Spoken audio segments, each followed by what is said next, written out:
Chapter 1466. Kiki's generosity saved the bag of delicious strawberries.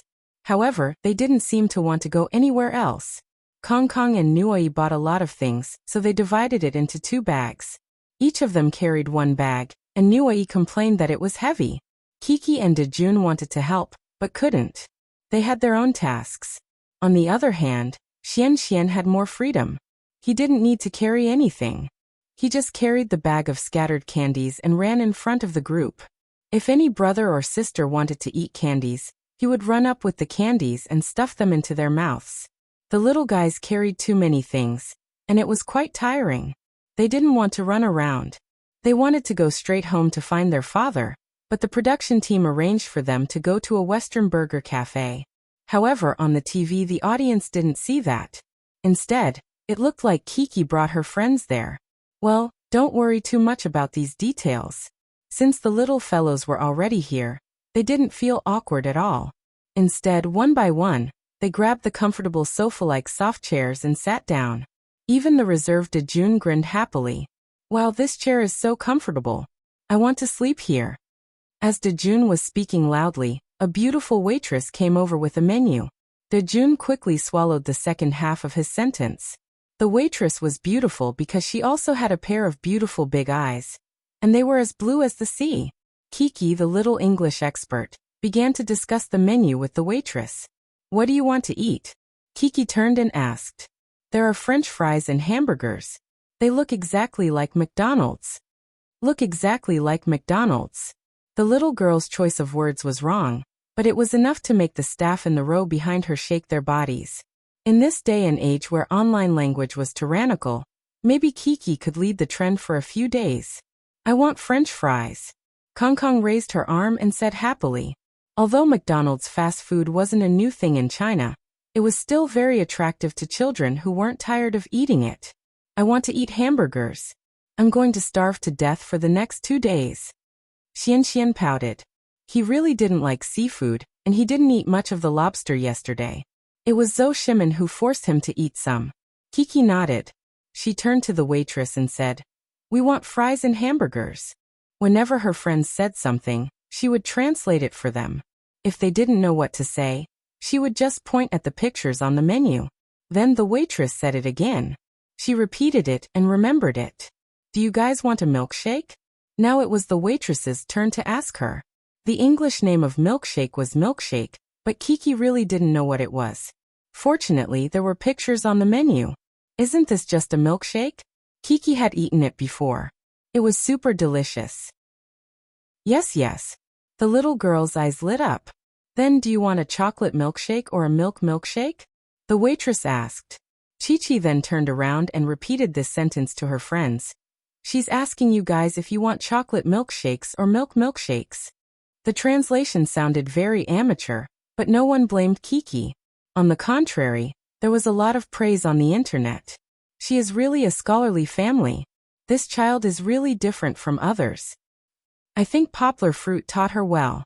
He must have some special parenting methods. Who knows? Please share. The 2 girls were definitely mothers. However, if they knew that Yongguo didn't train Chi-Chi well, would they be angry with their child who had been in countless cram schools? That's because Yongguo's genes are good. How bad can the child of Emperor Ama's personal translator be? Hey brother, please open the door and check the water meter. Poplar Fruit, I want to give birth to a monkey for you. Back on the show, Dejun was a little impatient. He was confused by the string of English words, and Kiki was diligently translating for him. He couldn't help but compare Kiki's translation with the other party's English. Okay. Dejun bent down and put his hands on Kiki's arms as if he was kneeling down. He said with a headache, Kiki, help us decide. I'm so tired. The little boy seemed to be a little impatient. However, Kiki didn't care too much about it. She turned to the waitress and said, Well, that's all they want and do you have a yogurt milkshake? Of course, the waitress said with a smile. Then I want a sour grandma milkshake, Kiki said happily. Okay, is that all? Kiki looked at her friends who seemed to have no desires in an unfamiliar environment. She turned to the waitress and nodded. How much is this? 20 yuan. The waitress secretly glanced at the program crew and seemed to blink. Then she gestured with her fingers and asked, "So you all want it, right?" There was a trap hidden in her words. Otherwise, why would the program crew ask the little guys to come to this small shop? However, Kiki didn't notice the dirty tricks of the program crew, so she nodded happily. Then, like her friends, she shrank her body into the sofa and stretched lazily. I'm so tired too. She had played a big role today. She was the translator, responsible for communicating with the shop owner, the cashier, and the waitress. She even carried a big bag to so many places. Even the energetic little girl felt that she needed to rest. Of course, not to mention the program crew. If Poplar Fruit followed behind, he would probably have a whole new level of respect for his precious daughter today. Because Kiki had never been so confident, neat, and smart when dealing with strangers in the past. Never before. Not to mention English, even Chinese didn't have such a performance that made people give her a thumbs up. Kiki was born into a wealthy family from the time she was sensible. Although Poplar Fruit didn't spoil his daughter, he didn't let her suffer at all. What letting his daughter go out to buy soy sauce? That only happened on TV. Maybe she had left her father to complete a mission a few times, but that was only during the few trips she took to record the program. Moreover, she had never been so confident before. Maybe, a lot of this was from her observation in life, but it could be seen that Kiki had really grown up. She was starting to grow up. She was more outstanding than Dejun and Nuai of the same age. She was even comparable to Kong Kong, who was a few years older than her. This was a good thing. Chapter 1467. When the waitress went to prepare the food, the friends sat comfortably on the sofa and chatted like adults. Nui frowned and said, "Aya, we've used up all our money, what should we do?" Kiki got up and said, "Nui, don't be afraid. We still have money. Don't worry, I'll treat you." Her tone was like an adult. If it wasn't for her sweet smile, Poplar Fruit would have thought that his daughter's tone was like Zheng Yujia's. Nuai immediately beamed with joy and gave her a thumbs up. "That's great, Chi-Chi. You're my good friend." Kong Kong asked doubtfully, "Kiki, shouldn't you use your money to buy good food? If you spend it here, won't you be scolded when you go back?" The little boy was more considerate. Kiki thought and shook her head. "No, we've already bought a lot of good food. My dad said that we can buy whatever we like." "Yes, we bought biscuits." Dejun agreed, "A lot of biscuits, and Kiki has a lot of candy." "I have a lot of candy here too. It's super delicious." "It's super delicious." Xian picked up the bag and was silent for a long time. He had been eating for a long time and finally had a chance to show off. He was so happy that he opened his mouth wide and danced as he spoke. Xian, look at your tongue." Kong Kong seemed to have discovered a new world. He suddenly got up from his seat and said with his eyes wide open, "It's blue, it looks like it's poisoned." Look. After Xian stuck out his tongue, Kong Kong excitedly jumped over to check. Nuai also made a surprised expression. However, Kiki, Dejun, and Xian weren't afraid, especially Kiki. She giggled and waved her hand, saying to Kong Kong, "Brother Kong Kong, it's not like that. Look at my tongue." She stuck out her cute tongue, which was a seductive purple.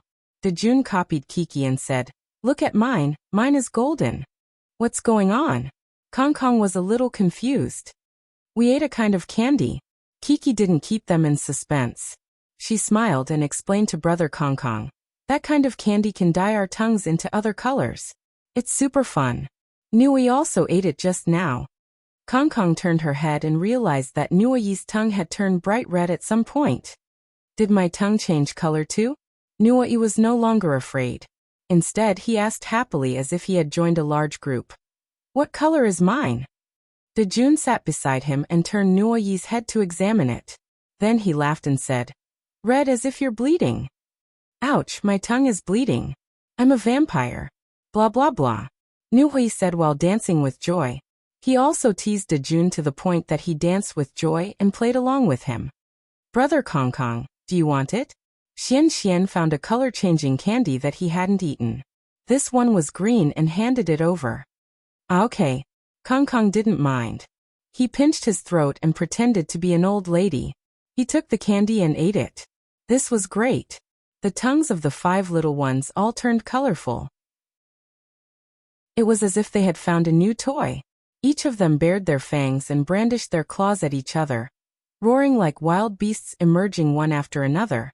It wasn't until the waitress came out with the food that the 5 little ones shyly closed their mouths. However, their foreheads were full of sweat, and they were full of energy. Who was the one who shouted that they were tired? Wait a minute.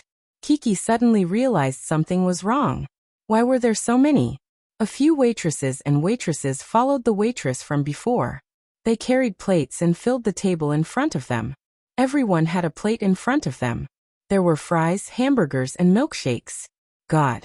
The little one was stunned. She looked at the table full of food, and a few question marks floated above her head. We ordered so much. Isn't it too much? It seems like we can't finish it. What should we do? The innocent little girl didn't expect that this was a trap set up by the production team and the waitress.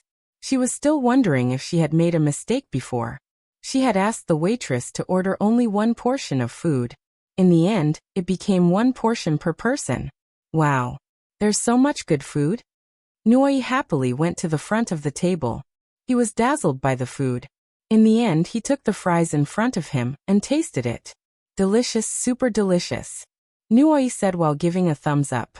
Kiki looked at the waitress and then looked at her little friends. She was actually still a little confused, but the little girl didn't take it to heart. Now, she also wanted to eat good food. For example, the yogurt milkshake that she ordered. Brother Kong Kong, this is your chocolate milkshake.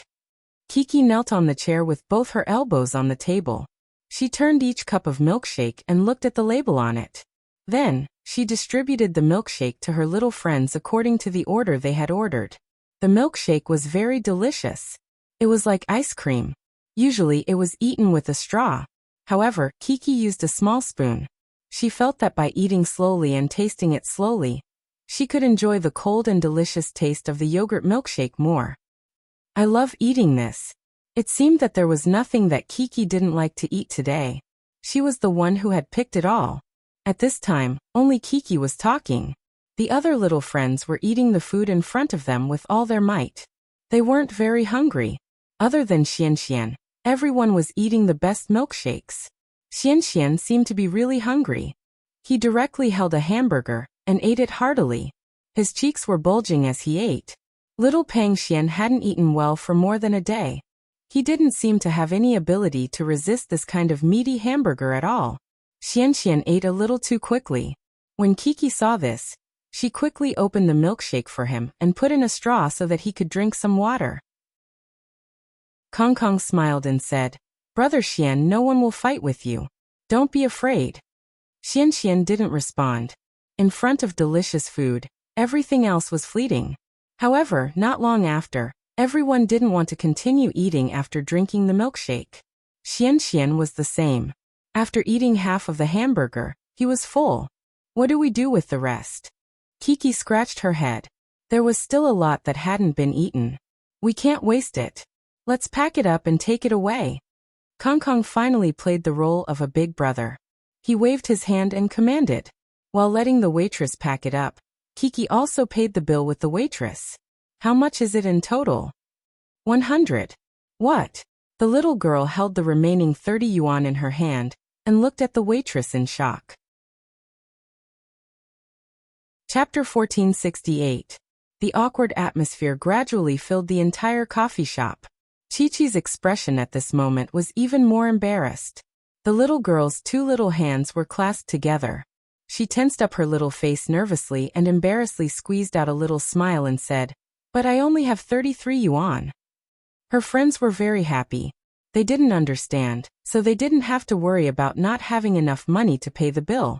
The others chattered. Xian carried the packed food and smiled foolishly. He was probably thinking, I don't have to go hungry today. Then what do we do? The waitress spread her hands and asked, What do we do? Kiki scratched her head. Although she was still smiling awkwardly, her eyes began to turn red. It was as if her bright eyes were about to turn misty. Without money to pay the bill, not only was it embarrassing, but they were also trapped here. Kiki was so anxious that she was about to cry. She wanted to borrow money from the staff of the show, But of course, the staff, who had already colluded with her, rejected the little girl. Just when Kiki was about to cry, the beautiful waitress gave them a solution to the problem. Come with me. The waitress brought Kiki and a group of friends who still didn't know what was going on to the kitchen. She pointed to the big basin of cups and plates on the ground and said to Kiki, "If you help us wash the plates and make them clean, I can waive the money you owe." So that was the plan of the show. Kong Kong finally realized the problem. He came up to Kiki and asked her what was going on. Kiki pulled Brother Kong Kong's hand and said pitifully, "We don't have enough money. Then we have to wash these plates before we can go home." "Aya, why don't you have enough money?" Dejun asked. "I don't know. Maybe we ordered too much," Kiki said, feeling wronged. It could only be said that the show was cheating the child. They said 20 yuan at the beginning, and then it became 100 yuan. Chi-Chi was still in a daze even now. "It's okay. Let's do it." Kong Kong didn't care. He rolled up his sleeves and got ready to work. "Kiki, Brother Kong, let me help you." Nui put the things on the ground next to him, rolled up his sleeves and squatted down. "Use this to wash the dishes first." The waitress handed over a few dishwashing foam and detergent and said, "After washing, rinse with this hot water." It wasn't very difficult. What was needed was a concerted effort. Kiki, Nui, and Kong Kong washed the plates. It was inconvenient for little Chuxian to squat down, so he and Dejun, who was a clean freak, used a hose to wash off the foam from the plates. Although the large basin of plates looked shocking, with the cooperation of the 5 children, it didn't take long to wash them. Whether or not they were clean was another matter, but none of them gave up midway. Furthermore, the 5 children were intertwined together like 5 fingers, clenching their fists. The friendship between them seemed to have been sublimated in the past few months of the journey, and each child had also grown up. They slowly became strong, sensible, and friendly, which was very rare.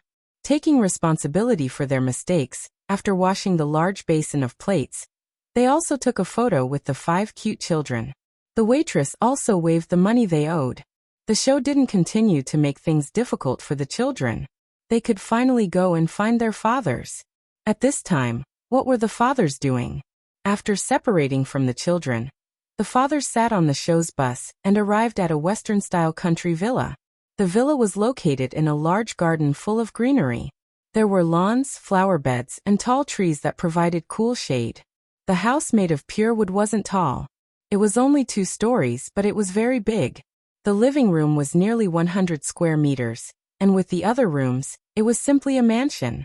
"Oh my God!" Lu Yi exclaimed as soon as he entered the room. "This is the best place our father has ever lived in." He was right. Moreover, what was even rarer was that the 5 families were all living in the same villa building. Although it was a rented place, there were friends and children. This kind of strong family vacation atmosphere was created. "The kitchen is huge," Poplar Fruit said with emotion. The kitchen was just like the kitchens of rich Westerners on television. It was very spacious and had a U-shaped layout. The cabinets, wash basin, and cooking counter were all integrated into one. Then, there were all kinds of modern kitchen utensils arranged in an orderly manner. This was simply the holy land of home cooks like Poplar Fruit. It couldn't be helped. Western countries were just big and rich. In the afternoon, the children came back with groceries. "We made delicious food and then sat in a row here," Lu Yi said with a smile in the dining room outside. The dining room was also very rich. There was a long wooden table with a simple and beautiful texture. Then it was surrounded by long benches. At a glance, it was a place for a big family to eat. It just happened to fit the needs of Poplar Fruit and the others. "It's even better to eat outside." Hujun pushed open the glass door of the backyard and walked in from outside. He smiled and said, "There's the same table outside. Also, let me tell you, there's no grill here. With a grill in the yard, you can have barbecue." Indeed, eating in the yard under the shade of a tree, looking at the green world and feeling the natural breeze, this mood was very beautiful. There were quite a few rooms. Everyone went to pick their own room and the children's room. Anyway, there was no need to pick. They were all about the same size and were all very luxurious. They just had to choose whichever room they saw. Poplar Fruit was very lucky. The first room he opened was the kind that was obviously a girl's room. The bed was a light pink flower. Although Poplar Fruit was reluctant, he felt that his daughter would definitely like this room, so he chose to stay. He could finally take off his animal skin clothes and change into his own clothes, returning to the modern world. Poplar Fruit even took a nice cold shower. Then, he dragged his dirty clothes from the past 2 days to the washing machine to wash and dry. The reason why he deliberately went to wash his clothes at this time was that Poplar Fruit had no choice. The program had received advertising fees from others, so Poplar Fruit had to follow the program's instructions and appear with the advertising company's laundry detergent. When he came out, everyone was already sitting at the tables and chairs outside, chatting. Lin Yongjian also brewed green tea for everyone. He smiled and said, "Just a little more and we can have afternoon tea." "That's not a problem." "Didn't Kiki, Dajuan, and Xianxian go to buy snacks?" Poplar Fruit said with a smile. Zhou Shimin smiled and said, "Do you know what I'm afraid of? I'm afraid that Xianxian won't be able to wait, and will finish them all on the way." "Haha, but that's true. Why aren't they back yet?" Lu Yi asked with a smile. Daddy. Speak of the devil." Outside the fence, the children's cries could be heard. They were back. Chapter 1469. Papa. Poplar Fruit couldn't wait. He didn't go around to the front yard. Instead, he went through the thick bushes and fences along the narrow path. As soon as he came out, he saw his daughter running over happily. "Thank you for your hard work. Let me give you a kiss." Poplar Fruit smiled, picked up his daughter, and kissed her little face. Perhaps it was because Chi-Chi's face was sweaty and dried by the wind while sitting in the convertible, but now it felt cool. Moreover, her delicate skin was very smooth and tender, making people want to take a bite out of it. The other fathers also picked up their children one after another. They smiled as brightly as Poplar Fruit. They had only been separated from their children for less than 3 hours, but they missed them so much. Back in the small yard, Poplar Fruit put down the things on the table. He asked the little fellow with a smile, "Kiki, what did you buy?" "We bought a lot." Kiki's face was full of excitement. She was so energetic that she didn't look like a little girl who had gone through a lot of trouble. "We bought candy canes and biscuits." Papa. Kiki saw her father looking at Kong and the others. She was distracted for half a second, so she anxiously took her father's hand and pulled it. When her father bent down, she simply hung her 2 long arms around his neck. "I saw that kind of candy today. Sister said it was called flying saucers." Poplar Fruit picked up his daughter, looked at her big eyes and said with a smile, "You mean the kind of cotton candy with crispy skin that we used to eat at Uncle Alan's house? It looks like a UFO." "Papa, you remember?" The little girl's surprised look was also very beautiful, because Kiki loved to smile so much. Even when she was surprised, she was full of smiles. Girls who liked to smile were not ugly, let alone beautiful girls who liked to smile. "Of course." Poplar Fruit laughed. "You liked it very much at that time." Of course, that was not the reason. Poplar Fruit's brain was like a computer, and he remembered everything. Based on his daughter's description, he searched his mind and found this memory. Kiki pouted and twisted her body coquettishly, asking, Then why didn't you ask Uncle Aaron to buy it for me? There were no flying_sellers in the candies he sent over." "Haha, it's fine. Before we go back, we'll go to that shop again and buy you a lot of candies. You can eat as much as you want," Poplar Fruit said with a smile. Okay. The little girl giggled and nodded in satisfaction. She jumped down from her father's arms. Kiki no longer liked others holding on to her and refusing to let go. Now that she could walk on her own, Kiki liked to walk on her own. On the other side, Zhou Shimin also opened the paper bag that Xianxian was holding and asked in surprise, "Wow, why did you buy so many hamburgers and fries?" Kiki heard and ran over to help Xianxian explain. "It's like this, Papa Xianxian. We all went to a shop to eat, and then they gave us a lot of fries and hamburgers. We couldn't finish them. Then you packed them up and brought them back, right? You didn't waste food. Give me a thumbs up." Zhou Shimin said with a smile and gave a thumbs up. Hu Jun also came over, took a look and said with a smile, It just so happened that we were short of staple food. Kiki still wanted to continue and said, yes, but we didn't have enough money, so we had to pay the bill. Then what happened? Poplar Fruit said with a smile. Did you borrow money from Uncle and Auntie? Or did you tell others that you came back to ask Papa for money? Kiki shook her little head, and her soft long hair brushed her father's hand. She said, neither.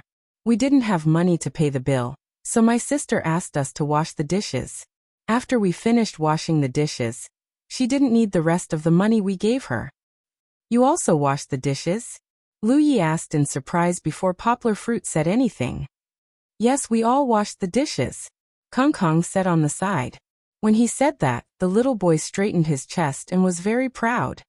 That's right. You all have to remember in the future how much money you have, buy things that cost as much as you want. If you don't have money to pay, you will be punished, Hu Jun said. Worried that Hu Jun's words were too serious, Poplar Fruit said with a smile. I think you are very good. It's great to be able to wash the dishes and pay for it through your own labor, instead of asking for help from others. Poplar Fruit took the little fellow to his room. When the little girl saw the luxurious big room, she immediately jumped up. He took out the clothes that he had prepared and said with a smile, go take a bath and wash your hair first. When changing the animal skin clothes for the little fellow, Kiki giggled and shared with her father her shopping experience in the town. Papa, do you know? We wore these clothes on the road. Do others think that you are very strange? Poplar Fruit said with a smile. No. They all thought that we were wearing real clothes. Kiki spread out her hands and smiled happily. They even asked me if it was Halloween in advance. That's right, Halloween is at the end of this month. After giving his daughter a bath, Poplar Fruit brought Kiki, who had changed into modern clothes, downstairs. The little girl, who was originally a little wild cat, was now wearing a light pink dress, pantyhose, and a light red jacket. She looked fresh and cute. The other little friends were even faster. After all, it was easier for boys to take a bath and change clothes than girls.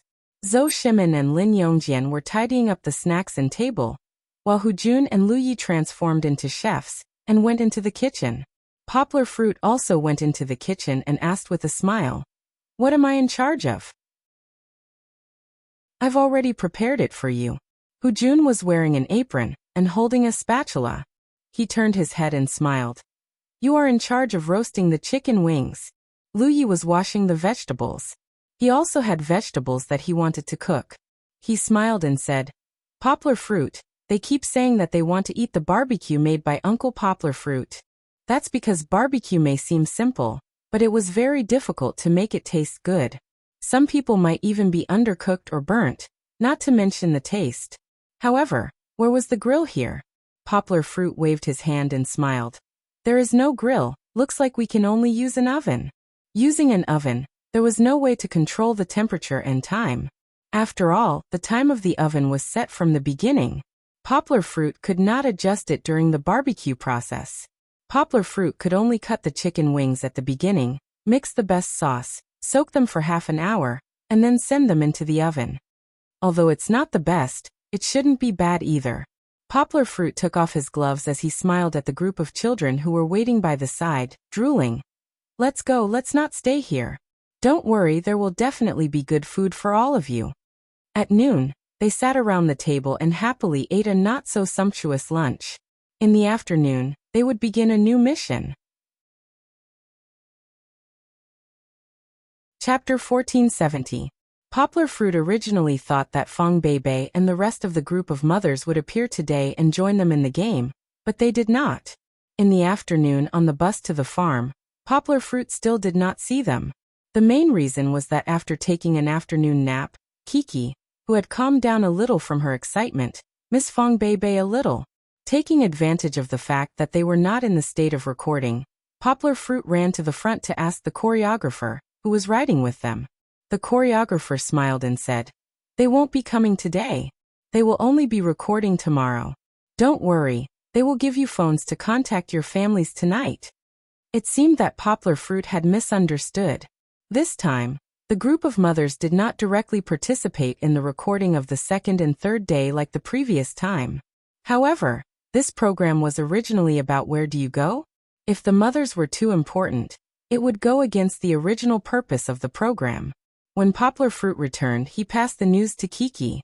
The little girl was still a little disappointed. However, this disappointment was diluted by surprise a few minutes later. The farm that they had arrived at was too beautiful. It was either a small forest in picturesque disorder, or a neat and beautiful meadow. There were even people riding horses in the meadow, herding round woolly sheep. Kangaroos, kangaroos! Kiki shouted happily. The sharp-eyed little girl could see from afar that there were kangaroos that were encircled in a large meadow. If it were not for Poplar Fruit holding her hand, Kiki probably could not wait to run over. Everyone gathered in front of the village chief, and listened to the village chief's usual welcome speech. The village chief was really interesting. Every time he went to a place, he would act like the owner. But that was also true. Otherwise, why would he be called the village chief? Babies, the village chief has a question to ask you. The village chief smiled and said, if you were to choose a pet, what animal would you prefer?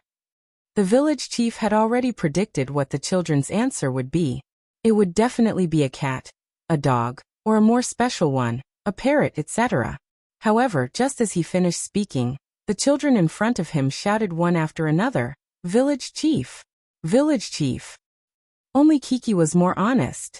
She raised her arms and said with a smile, Panda, I like pandas. However, the limelight was stolen by Kong Kong and the other naughty boys. First, it was Nuoi who unknowingly started the conversation. He didn't even know that he had made a mistake. Then, Kong Kong laughed until he was convulsing with laughter as he recited the village chief's name. After that, Dejun followed suit. Even the confused Xian followed suit, and said the village chief's name. The village chief was amused by this group of little guys. Alright, let's put this topic aside for now. Next, the village chief invited the farm owner, Mr. Steve, and his 3 daughters. They would be assisting the production team in the recording of the farm sports meet. Before the next segment began, the dads had to introduce themselves to the farm owner in English. This small test was mainly to test the English level of the fathers. Of course, it was obviously not that good. However, if they didn't say it well, it would be funny. It was like the popular saying, we are tired of logging. Therefore, Poplar Fruit, whose English was comparable to the locals, was skipped by the production team. Instead, Zhou Shimon's non-standard pronunciation, Lu Ye's funny performance, and Lin Yongjian's confusing grammar were favored. I_m_lin_yong_jian. My English name is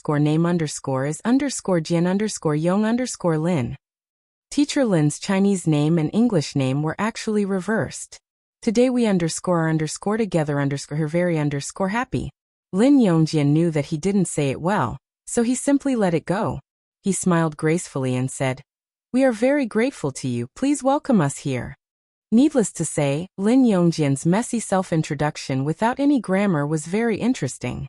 Everyone was convulsing with laughter. The audience also felt that Teacher Lin, who could speak with a smile despite his elementary school English, was very funny. What's more, he even revealed 2 adorable teeth.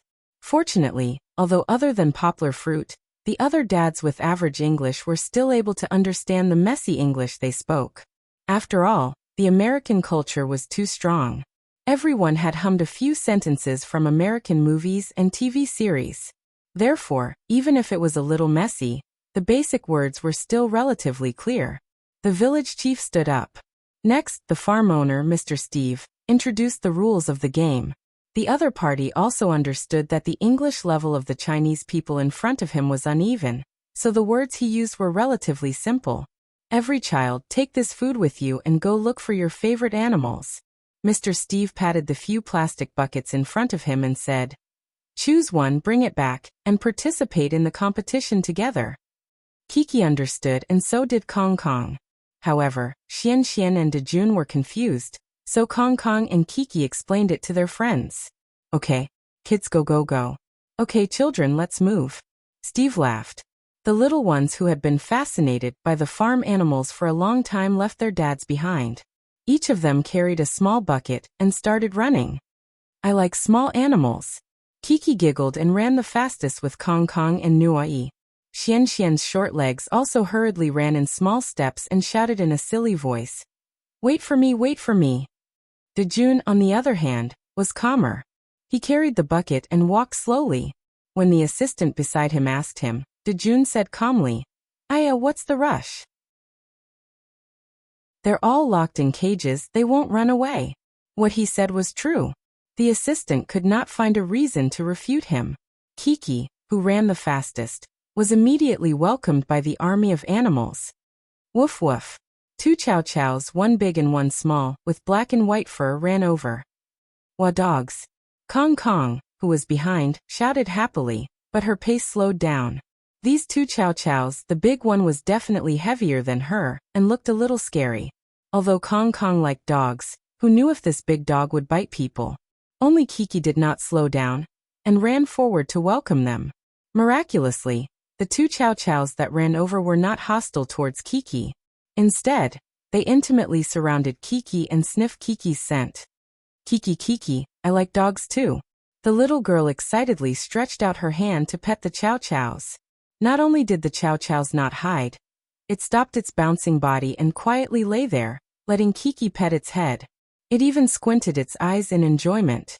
The other chow chows saw this and ran in front of Kiki. It flipped its body, 4 feet in the air, and exposed its soft belly. Chapter 1471. Visiting the farm had nothing to do with the dads. Some of the dads were worried and wanted to sneak over to take a look, but they were stopped by the village chief. The village chief smiled and said, "Don't worry, there's Mr. Steve and a lot of people from the farm. There won't be any danger."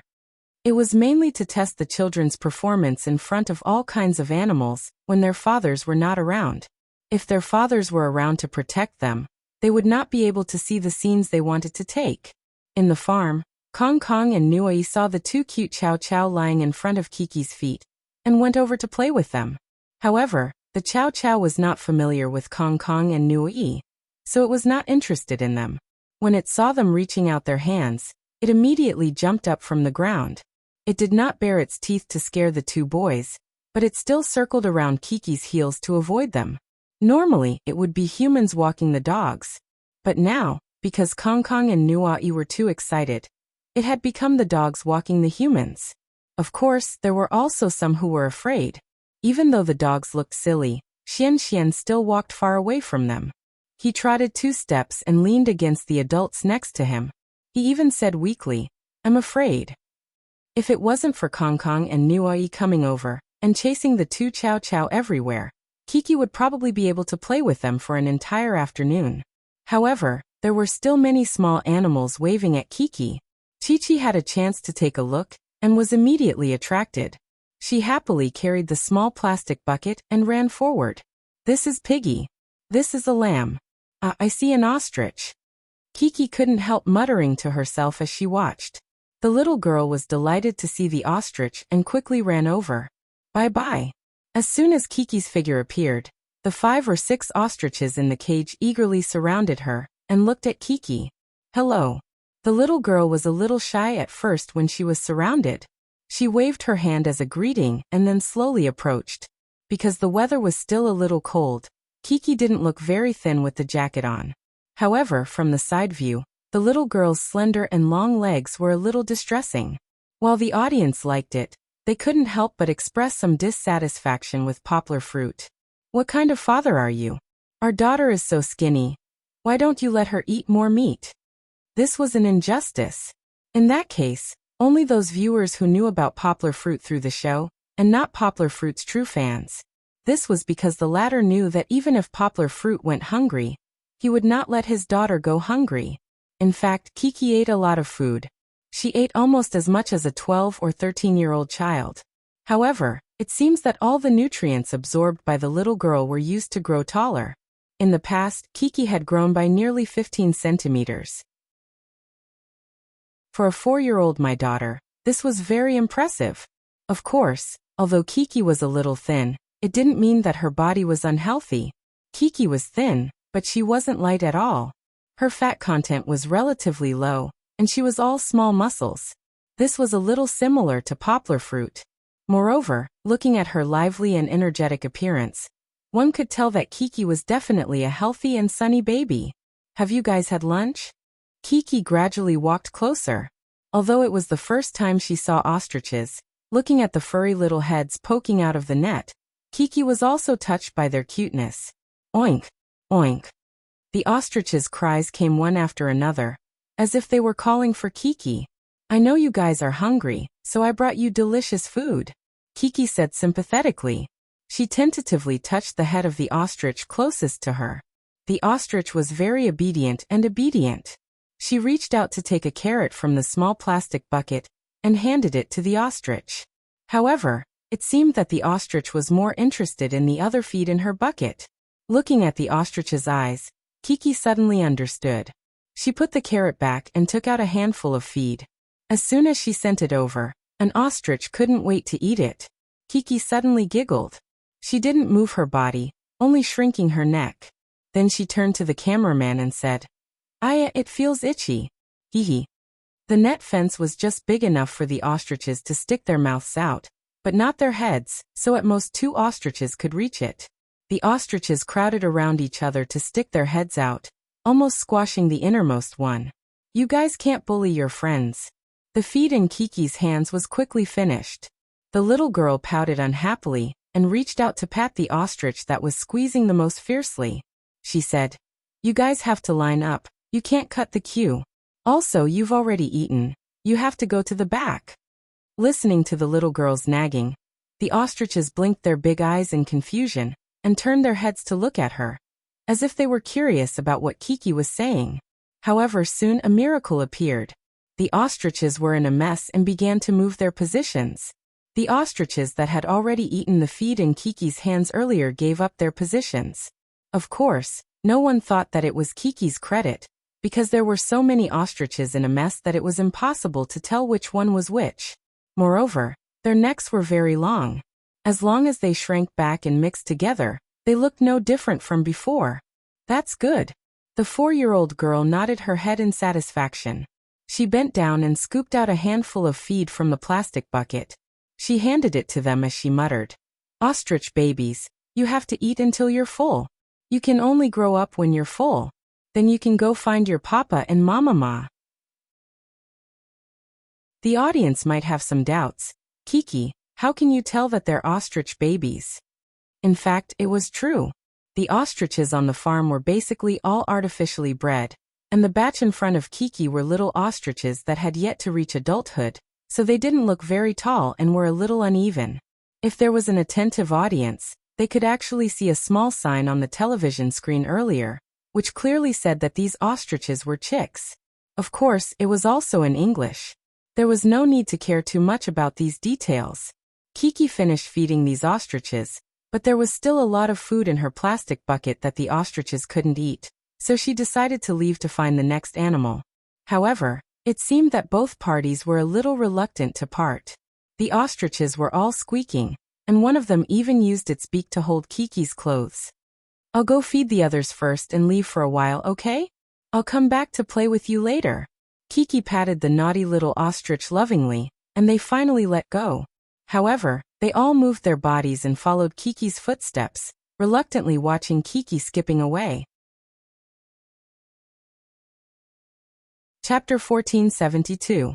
I actually like baby ostriches very much. Kiki walked forward.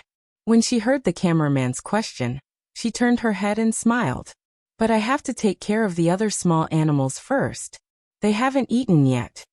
As soon as she finished speaking, the little girl exclaimed, carried the plastic bucket, and ran happily again. She was really energetic. The cameraman just shook his head and strode after her with the camera in his arms. In front of them, Dejun was taking care of a short pony. Although it was small, its mane was draped over it, and it looked very furry and cute. In addition, it ate and slept well, and its belly was round. It had simply abandoned the nature of a horse to run and turned into a cute pony. "Is this a horse? It's so cute." Kiki went up to it enviously and asked Dejun, "Can I touch it?" "Okay, but you can only touch it." Dejun looked at Kiki and said, "Don't scare it." "I won't scare it. It will definitely like me." Kiki said as she gently touched the pony's big face. The little girl's action was quite unexpected. Others, like Dejun, tentatively touched the pony's back at the beginning, but Kiki directly touched the pony's face. Of course, the reason why she was not on guard was because Dejun had already given her a good start. With Dejun standing beside the pony and feeding it, Kiki felt that the pony had a gentle personality and would not hurt people. That was the truth. When Kiki began to tidy up the pony's soft and long mane, the pony ate the food in Dejun's hand, turned its head, lowered its head, and began to rub against Kiki's arms. Ayahihi, you're too naughty. Kiki's laughter was like the crisp sound of the wind chimes in the wooden house in the forest dancing in the wind, making people feel intoxicated. However, Dejun was very jealous. He frowned and said, "Aya Kiki, this pony is mine." In order to protect his toy, Dejun was a little angry. Chi-Chi was not a child who liked to compete with others. When she saw that her little friend was going to monopolize the pony, she knew that there should be a first-come first-served basis for everything. She spread out her hands and said, "All right, then I'll go find something else." Walking back, Kong Kong, who had just tricked Xian Xian, saw Kiki. His eyes lit up, and he quickly ran over and said, "Kiki, Kiki, I know what animal you should choose." "What animal should I choose?" Chi-Chi blinked her big eyes curiously at big brother Kong Kong. "Sheep, Kiki, you should choose a sheep." Kong Kong laughed. Kiki responded Kong Kong's TSSSS. Kong Kong gave her a thumbs up and said, "Yes, because you're young, Luachi, you should choose a sheep." Earlier, Kong Kong had used a similar excuse to recommend a pig to Xian Xian as his friend. Although Xian Xian didn't choose the pig because it was too stubborn, Kong Kong felt that this warm-hearted pig was quite fun. "I'll take you there. I know where the sheep is," Kong Kong said enthusiastically. When they arrived at the sheep pen, Kiki was a little confused because the sheep in front of her was beyond her knowledge. It was tall, strong, and not as fluffy as other sheep. Its hair was very short, and it was black all over, probably because it often rolled in the mud. "Brother Kong Kong, is this a cow?" Kiki looked at the two small horns and asked in confusion. "This is a sheep."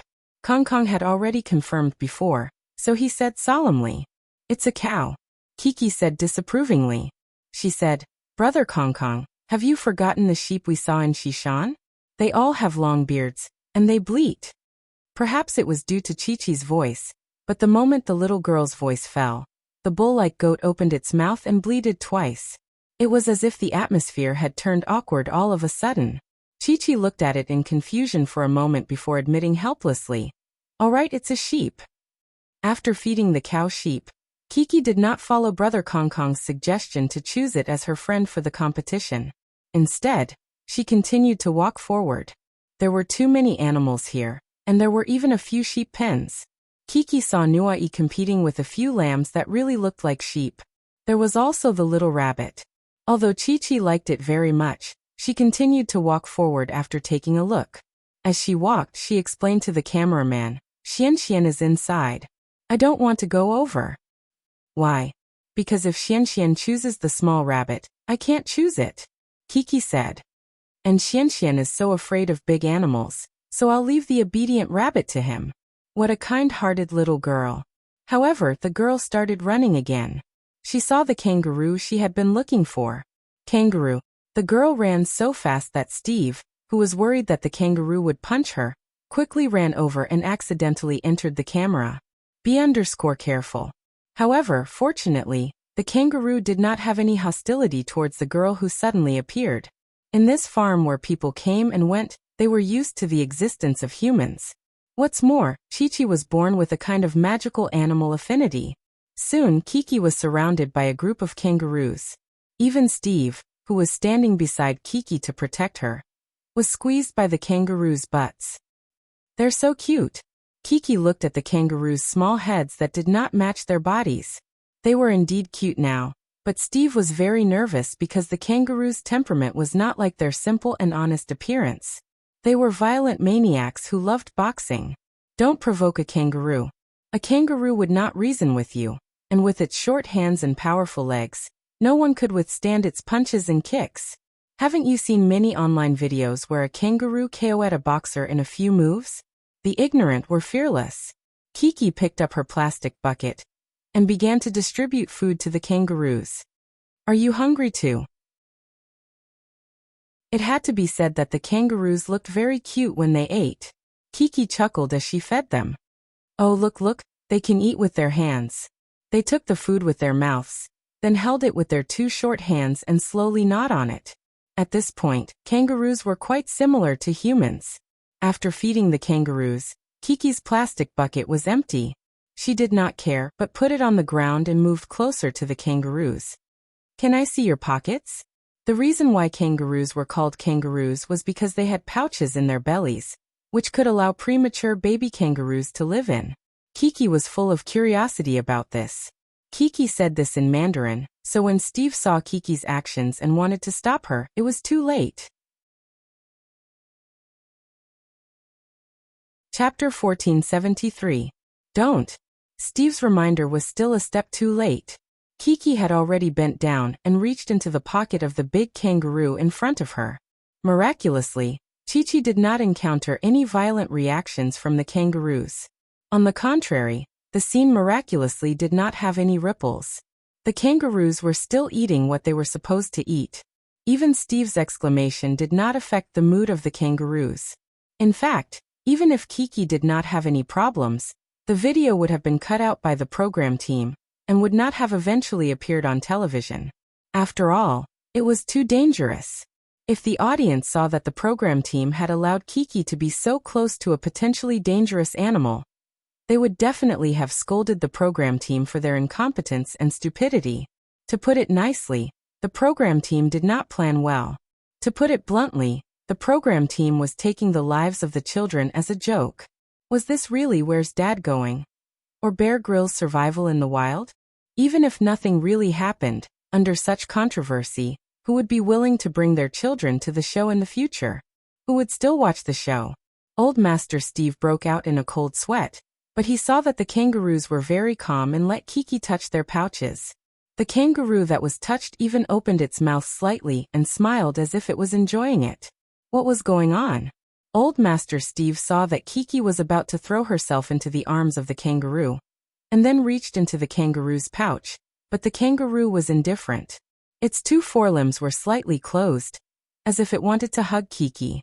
Well, Old Master Steve felt that his common sense had been challenged. Although these kangaroos were domesticated, after all, they were not cats and dogs. They should not be so docile, right? The mother kangaroo was so happy to let others touch her pouch. It was no less than a tiger with its back to a human, and then said flatteringly, come on, spank me. It's so comfortable." Kiki finally stepped back. She giggled and gave the big kangaroo a thumbs up. As if it felt that it was being praised, the big kangaroo propped its tail on the ground, then leaned back, squinted its eyes, and looked up to the sky with a silly smile. This brave and fearless big sister kangaroo. Have you lost your moral integrity? Kiki had a lot of fun playing with the kangaroos. She even imitated them by jumping and running for a while. She even wanted to bring them back to participate in the competition as her little friends. Unfortunately, Old Master Steve did not allow it, because these guys were really not something that children could control. Even with him by his side, Steve could not guarantee his own safety. In fact, Steve had made the right choice. The kangaroo was very friendly to Kiki, but that did not mean that it would open its arms to other children. Kiki felt a little regretful, but she did not insist on it with the adults. She pacified the kangaroos, who had become a little restless because of her departure. Kiki walked back. Chi-Chi hadn't forgotten that she had left a promise at the very beginning of this place. The little girl carried the small plastic bucket and ran like a gust of wind to the first fence she saw after entering the farm. Inside the fence, the ostriches had already lined up neatly in a row, like an ostrich army, waiting for Kiki's inspection. Of course, the height was uneven, and it was obvious that they were not well trained. "Haven't you eaten enough?" Kiki asked puzzledly as she held the barbed wire of the fence with one hand and gently touched the head of the nearest ostrich with the other hand. Oof, oof. The ostriches cried out at the same time. Listening to the noise, it was as noisy as pigs being slaughtered. Okay, I understand. Kiki giggled. You are not hungry, but you want to go out with me to play, right? The ostriches paused when Kiki spoke and looked at Kiki. Then, not long after, they began to cry out again. You all want to go out, but I can only take one with me, the little girl said worriedly. The audience's feelings were still separated by a screen, so it was far less intuitive than the cameraman's. He stared dumbfoundedly at Chi-Chi, who was talking to herself like she was sleep-talking. But the ostriches in front of him seemed to really be responding to Chi-Chi. Oof oof oof. Suddenly, the ostriches in the fence were in a commotion, and there was a tendency for them to huddle together at the door. Don't quarrel, don't fight. The little girl anxiously waved her hand and said, My papa said that we should respect the old and love the young, so I have decided. I want to choose the youngest among you, Didi. Looking in the direction of Kiki's finger, the ostriches turned their heads and looked at the little ostrich in the middle. It was not too small, about the same height as an adult. But it was still short compared to the big ostriches, which could grow up to 3 meters tall. Among the group of baby ostriches, it was also the smallest one. When the other ostriches lowered their heads dejectedly, it raised its head high and cried out excitedly, Don't be sad. With the help of the farm workers, Chi-Chi put a leash on the little ostrich while comforting the other ostriches who were reluctant to part with the ostrich. I'll tell Mr. Steve to bring you out to play more often. She didn't know whether the ostriches understood or not, but they were still in low spirits. They sadly watched Kiki leave with the little ostrich. At the gate of the farm, the children who had found their friends gathered together. At this time, everyone saw that each child had chosen a different animal companion. Kong Kong chose for a long time, and chose the Chow Chow that had welcomed them at the gate at the beginning. Nuoi chose one of the 2 lambs that he had been struggling with for a long time, and Xian Xian chose the rabbit that Kiki had last seen him squatting in the circle of rabbits. What surprised the audience the most was Dejun. In everyone's impression, Dejun was the most timid boy, but he had quietly led a pony over. Although it was a pony, the pony was still a head taller than Dejun. It was also so burly, like a short mountain of meat. Of course, the pony's temperament was quite gentle. Wherever Dejun led it, it would follow. The children were having so much fun. Some were sharing their experiences with their good friends, while others were busy improving their relationships with their new friends. Anyway, their mouths were chattering nonstop. Finally, the farm owner's huge tractor trailer arrived. The children led their animal companions up the steps to get on the trailer. The trailer was so big that it was spacious enough even for more than 10 adults, let alone the children. However, Dejun's pony couldn't get on the trailer. It was tied to the back of the trailer and followed the slow trailer.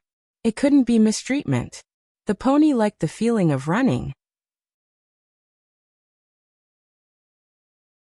Chapter 1474. Poplar Fruit and the other fathers were led to the new location by the village chief. It was an open lawn, and there was also a fenced area that was made into 5 long and narrow tracks. On the other side, there were all kinds of props. Of course, the fathers had no time to talk about this. They were looking forward to the arrival of the children. As a result, the children gave them a solid surprise. When the children got out of the car one after another, Kiki led an ostrich with graceful steps, and the pony tied to the back of the car was also led by Dajuan. The fathers' thoughts began to become chaotic. Kiki actually brought an ostrich. Zhou Shimen saw that Xian Xian was only leading a well-behaved rabbit, and he was relieved. Instead, he patted Poplar Fruit's shoulder and laughed.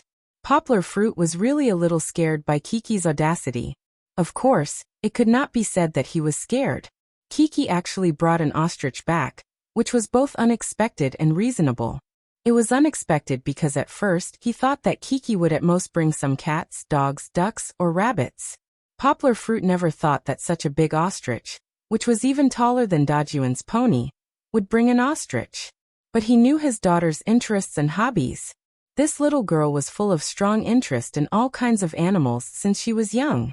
In the past, when they went to the zoo to play, Kiki was excited from the beginning until the last second when she left the zoo. If there was a tiger on the farm, and it was merciful and did not eat the little girl, maybe Kiki would bring it over. Papa, I chose this. Kiki led the ostrich over and said happily. As for the long-necked, small-headed creature, it looked at Yonggua with its big eyes. Suddenly, it made two woo-woo sounds. Yanggua didn't know if it was a greeting or something else, but she had done her part. After that, she no longer paid any attention to Yanggua, and leisurely moved her two bamboo-like legs, gracefully pacing around Chi-Chi. That's what an ostrich is. Even if he obeyed Kiki, the arrogance and vigilance in his bones would not be erased. The arrival of the children and their animal companions made the atmosphere in the field much more lively. However, soon the limelight was stolen by the alpaca led by the village chief. Alpaca. The legendary grass mud horse had actually appeared in front of everyone. Village chief, can I exchange with you? Kong Kong shouted as she raised the leash holding the chow chow in her hands. Sorry, I can't. The village head chuckled. He could see that the little ones were very interested in the alpaca beside him. Just as he was smiling proudly, suddenly, the alpaca gave the village chief a strange look, as if it was not interested in the man beside it. Pooh. This was not the laughter that everyone could not help but laugh. Almost no one was mentally prepared, and could only watch as the village chief was sprayed with saliva by the alpaca. Ha ha ha ha. Seeing the village chief being unlucky, the father and children laughed heartlessly. On the other side, Lu Yi even started singing. A mythical beast is not something you can hold as you wish. It attracted another round of laughter. No one deliberately mocked him, nor did anyone become angry out of embarrassment. It was just a mutual teasing between friends. Unknowingly, whether it was the adults or the children, their relationship with the village chief had become so close that they could joke around without caring. However, after this episode, it might be difficult for them to see each other again. They really hoped that their friendship could last forever in each other's hearts. With no other choice after a pause, the village chief got someone to lead the mythical beast away. Then, he took a towel and wiped his face, wiping off the mythical beast's saliva before he could speak again. However, the Two-Face program team did not let go of the scene of the village chief making a fool of himself. The viewers in front of the television were lucky to see the entire scene of the village chief being sprayed. Naturally, seeing the village chief in trouble, the children also understood. They shrunk their heads, especially Kong Kong. They no longer dared to make any requests to exchange with the village chief. The village chief even chuckled and pointed at Kong Kong. Look, Kong Kong doesn't dare to speak anymore. The laughter stopped and the village chief returned to the main topic. He let each child introduce their little friend. Mine is called Guai Gai. Kiki was the first to speak. The little girl's face was full of smiles. She said enthusiastically, as if she was presenting a treasure. Because it sounds like Guai Gai, and it's also very obedient. Hearing everyone's kind laughter, Kiki stuck out her tongue in embarrassment. However, Kiki's explanation was not very accurate. When did an ostrich sound like Guai Gai? Even if it was Gua Gua, it was still the sound of a duck. Kiki's Guai Gai seemed to know how to cooperate with her. Everyone knew that it was a kind of Gua Gua sound. It sounded a little like a voiceless consonant. It was pronounced through the throat, and there was no explosive sound. However, everyone saw that the little girl was holding on to Guai Gai, and looked a little shy and cute, so they did not criticize her. Anyway, it's your little friend. You can say whatever you want. The female assistant had already instructed them on how to come up with names when they were in the trailer. Therefore, every child gave their little friends a nice name. Furthermore, there were many foreign names. For example, Xian Xian named his little rabbit Kevin. Kong Kong named her Chow Chow Chow. However, there were also strange names. In comparison, Kiki named her little ostrich Guai Gai. It could not even be considered a strange tale. For example, Dejun named his little pony Tyrannosaurus Rex. This name was very domineering. It was very suitable for boys of Dejun's age. Moreover, coincidentally, if one looked at it from another angle, this short little fat pony had a long mane. It gave off a funny feeling like a Tyrannosaurus Rex. There was also Nuyi's little lamb. This one of mine is called Wang Wang. Looking at his serious look, it felt like he was speaking nonsense in a serious manner. I give this name to all the animals I like, Wang Wang. Everyone laughed, but thinking about it carefully, it was true. Whether it was the elephant in Wild Elephant Valley, or the puppy in the previous episode, or many times before, Nui had always loudly told others that a certain animal was called Wang Wang. Nui had even honestly said that he had a little hamster at home, also called Wang Wang. Oh, your family is called Wang Wang. The village chief laughed. Then what do you call your father? Hu Jun mischievously answered. Also called Wang Wang. Lu Wangwang smiled without saying a word. He had been implicated for no reason. Chapter 1475. Soon it was time for the children's first race of the day. Of course, it was also a race related to the animal companions that the children had chosen. Next, babies, you will start from the starting point. You will lead your new friends and run a race together. The purpose of this race is to test the degree of tacit understanding between the babies and your new friends. The village chief said with a smile. This was pure nonsense. The children had not spent more than half an hour with the animals they had chosen. How could they have a tacit understanding? Of course, Kiki and Sweetheart were an exception. Although it was nonsense, the race still had to start. Having played the game so many times, the children were very familiar with the process of the program. They did not procrastinate, and soon, they formed a row at the starting point. The fathers stood at the finish line, smiling and applauding for their children. Sweetheart, you have to do your best later. The little girl turned around and gently hugged the little ostrich's neck. She even rubbed her little face against it. The cameraman and the fathers were sweating profusely. Fortunately, the little ostrich was very obedient. Just like the name that Kiki had given it, it did not angrily peck Kiki's delicate face.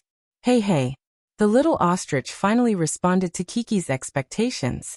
Its eyes were sparkling, and there was a feeling of soaring fighting spirit. Don't forget, ostriches were the fastest birds in the world. They could not fly, but they were super good at running. Their usual speed was 80 kilometers per hour. And when they sprinted, they could reach 90 kilometers per hour.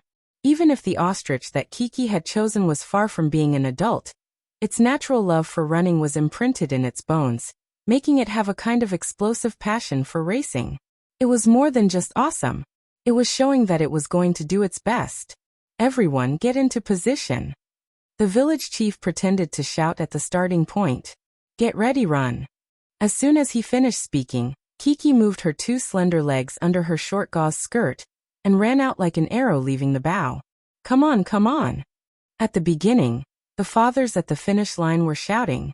Their voices were very loud, but it was unknown who they supported. On the other hand, the children were focused on their race. On the track, there were many situations. Kong Kong was fine. He ran for a while and used the rope to restrain the Chow Chow. The Chow Chow obediently followed him. Moreover, the dog's movements were very rhythmic. It looked very agile and beautiful. Xian Xian rushed out excitedly, but after only 2 steps, he looked back and saw that his little rabbit was still eating grass, as if it was still in its own world. Dejun also rushed out, but his Tyrannosaurus Rex was still in place. The pony was much heavier than Dejun, so when Dejun ran out, he was pulled back by the rope and fell to the ground.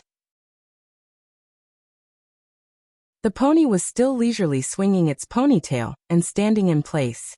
He had an expression that said, "You guys can play by yourselves, and let me quietly be a handsome man." Nui was a little slower. He ran 2 steps and was pulled back by his little lamb. However, he pulled hard and the little lamb understood and followed. It ran with small steps and didn't run very fast, but at least Wang Wang worked hard. The fastest runner was not Kong Kong and his Chow Chow Chow, but Kiki and Guai Guai.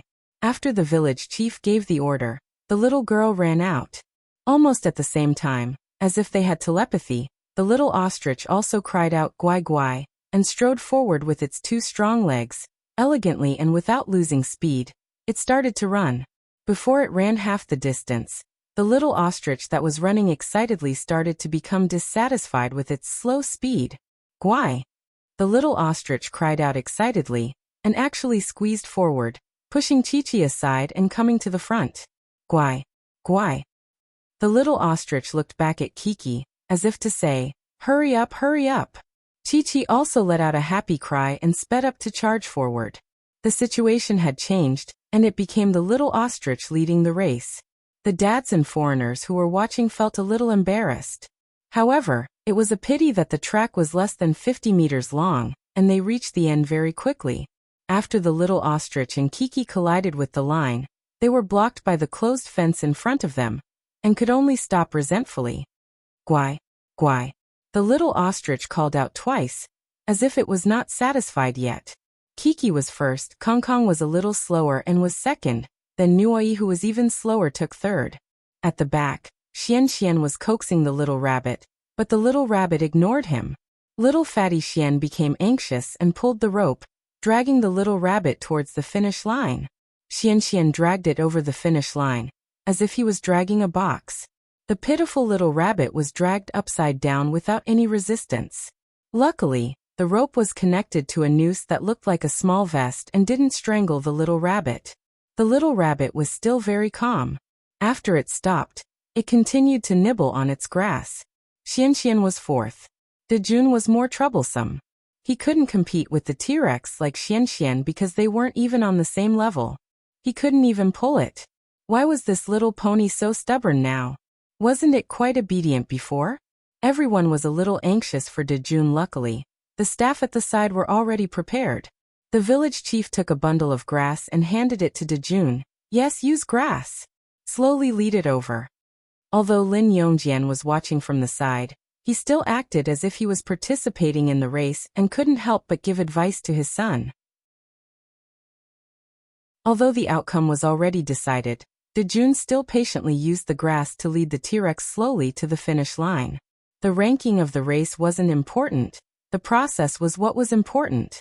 At the finish line, a small incident happened to the children who had already arrived. Nuoi was pestering his father, as if he wanted to bring his little lamb called Wong Wong home. When Kiki heard this, her eyes lit up as she looked at her father. Poplar Fruit's forehead was sweating as he quickly turned his head to look left and right, pretending not to have noticed. Just before Kiki could speak, Lu Yi set an example, and said to Nui, "All right, but you have to ask for its mother's permission." "All right then. Let's go find Wong Wong's mother." Nuoi had a persevering spirit as he innocently said. Lu Yi was sweating profusely as he quickly added, "And its father, its grandparents, its first uncle and second uncle." As expected of someone who studied acting, his eloquence was as good as a rhyme. Nuoi felt that a large group of the lamb's relatives were rushing towards him, and immediately felt the pressure. He didn't persist and sighed dejectedly. Forget it then." Kiki saw that her little friend had given up and hesitated for a while. She also didn't mention the idea of bringing obedient home to her father. Luckily, Chapter 1476. The competition between the children and their animal companions came to an end. Although they were reluctant to leave, the farm owner, Mr. Steve, took the lead to bring the animals back. This took up another Xiaoduan's time, but it didn't matter. The audience could still see the next round of competition as usual. Before that, the village chief had a question for everyone. In all the episodes of Where is Daddy? Which game did you like the most? Which game did you like the most? Chi-Chi jumped and shouted without hesitation. Race, race. For a long time, she was unable to extricate herself from the mood of playing happily with the little ostrich just now. However, many precious memories floated through Poplar Fruit's mind. For example, back in the Flaming Mountains, he and the little girl played the game of throwing grapes into their fathers' mouths. There was also the game of Zaidanbana, where 5 pairs of fathers and sons lined up in a row and used wooden buckets to pass water, drenching each other. There was even the first episode, where they played the game of breaking corn on a tall tower of corn cobs in a small, arid village in Shishan. At that time, the little girl was very fragile and loved to cry. She was so worried that her father would get hurt that she shed sad tears. Now she has grown up so much. Just as Poplar Fruit's thoughts were flying, Lin Yongjian suddenly shouted, "Split!" Instantly, the 5 fathers fell silent and looked at Lin Yongjian in a daze. "Teacher Lin, are you kidding me? Your favorite game is the split?" Even though the split was a game they played during their first trip, the pain it brought to the fathers was physical and mental torture. "Teacher Lin, have you forgotten?" The fathers all looked constipated, except for Lin Yongjian, who was still chuckling foolishly. Hu Jun waved his hand and said in horror, "Don't do the split, old Lin. If you really call for the split later, you can play it yourself." He looked so disgusted. Actually, Poplar Fruit didn't care much about the split. After all, his body's flexibility wasn't on the same level as the other fathers. However, he didn't want to play the game. The village chief chuckled, his expression clearly saying, "I'll show you later." He kept them in suspense and asked, "What else?" Village head, I want to play that game." Nui leaned forward and gestured with his hands. He trembled as he said, "There's a bench, and then we'll squeeze on it." "I understand now. It's the game of squeezing the chairs. I used to play it in the Miao village at South Lake." Nuoyi's suggestion gave Hu Jun an idea. He smiled and said, "I feel that there's no need for something as tough as a split. Snatching the chair is a good idea." Although there was only a difference of one word, stools and chairs didn't count. Squeezing stools and snatching chairs were two different types of games. Snatching the chair is not bad. Lu Yi clapped his hands in agreement. Poplar Fruit also smiled and said, "I also think this is good." This reminded Poplar Fruit of the earliest episode. At that time, Kiki and Kong Kong fought until the end, but unfortunately lost. Then Kiki burst into tears. At that time, she said something that touched Poplar Fruit for a long time. "But I want to win Kiki. Then, I want to eat it with Papa." That was the first time the little girl showed such a strong desire to win. Of course, Kiki also felt that this game was not bad. Wasn't she jumping around and shouting, "Snatch the chair, I want to play snatch the chair?" At this time, the village chief was about to announce the next game. However, at this time, there was a large group of foreigners standing at the side. No matter what, they had to understand the rules of the game, right? Therefore, the program team looked for Poplar Fruit. "Don't you have a translator?" Poplar Fruit pointed at the translator standing behind the director and asked in surprise. In fact, everyone could communicate in English on a daily basis. Only when there was a long speech would they need a translator. The effect is different. "Teacher Yang, we'll have to trouble you." The director smiled and explained. Alright, they really had to make full use of every resource. Before they left, they asked the translator to explain to the foreigners. "This guest will help with the translation. You may not know him, but a month ago, he translated for our national leader, President Xi." Although there was no such thing as being used by the emperor abroad, and the president was not a big deal in their eyes, the foreigners working on the farm were somewhat surprised to be able to receive the same level of service as the president in real life. The way they looked at Poplar Fruit was different. It was much more enthusiastic than before. Poplar Fruit was not timid. He smiled and waved at the other party. He stood next to the village chief, slightly behind him, ready to play his second role in the program. "Well, my dear friends," he said, "we will first satisfy Mr. Lin Yongjian's request." "Okay." The village chief held back his smile and said mischievously. Half a beat later, Poplar Fruit followed the village chief's voice and translated. His voice was not loud and could not cover the village chief's voice, but it was clear enough for the foreigners on the other side to hear it clearly. The audience could also hear most of it. For words appeared in their minds. Simultaneous interpretation? That's right, it was the highest level of interpretation, simultaneous interpretation. For Poplar Fruit, this was actually just a small practice. The translation was not difficult at all. However, the threshold of simultaneous interpretation blocked 99% of English learners. Therefore, in the eyes of the audience, there was a sense of mystery. There was only one word in capital letters: awesome. However, the fathers did not care about how awesome Poplar Fruit's translation was. They were chilled by the village chief's smile and suddenly wailed, "Ah, you really want to satisfy me?" Lin Yongjian smiled innocently. The fathers next to him wanted to drag him to the back and beat him up on the grass. The rules of the split competition were that each side would send out an adult, then use their feet to clamp the small flag on the grass in a split position. The rules saved Lin Yongjian. With Poplar Fruit there, Lin Yongjian finally did not need to be pushed to the front of the competition. As for Poplar Fruit, everyone knew that his physical fitness was the best, so they did not hesitate to let him go out and challenge the opponent's long legs. The opponent was really tall. The average height of Westerners was above 1.75 meters, but this person was 1.85 meters. However, standing next to Poplar Fruit, he still felt a little lacking. There was no language barrier, and they were of similar age. Poplar Fruit and the opponent exchanged friendly greetings for a while. Both sides patted each other's shoulders and started the competition in a harmonious atmosphere. However, there was no suspense in this competition. Although Poplar Fruit went easy on him, he still pretended to cry out in pain. Then he got Lu Yi and the others to help him clamp down on his feet, to pick up the small flag. With his long legs, he was one step faster. Poplar Fruit won the split competition.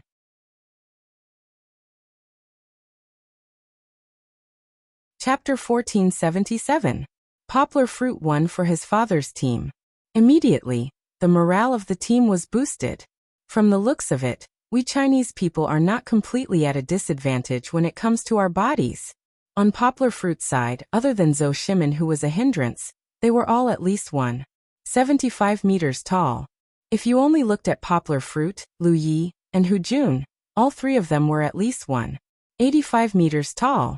Of course, Zhou Shimin was not bad other than his height. He was even an Olympic boxing champion. However, in the next match, the father's team would not be able to show their prowess. That was because the village chief had gotten someone to bring a long bench up. It was clearly to satisfy Nuyi's request of squeezing the bench. First, it was a warm-up exercise. Compared to the farm's children's calm expressions, Kong Kong and the rest were extremely enthusiastic as they warmed up. Twisting left, twisting right, swinging their arms, shaking their butts, push-ups, sit-ups. The 5 children were messing around as they laughed non-stop. It was as if they were warming up before the match.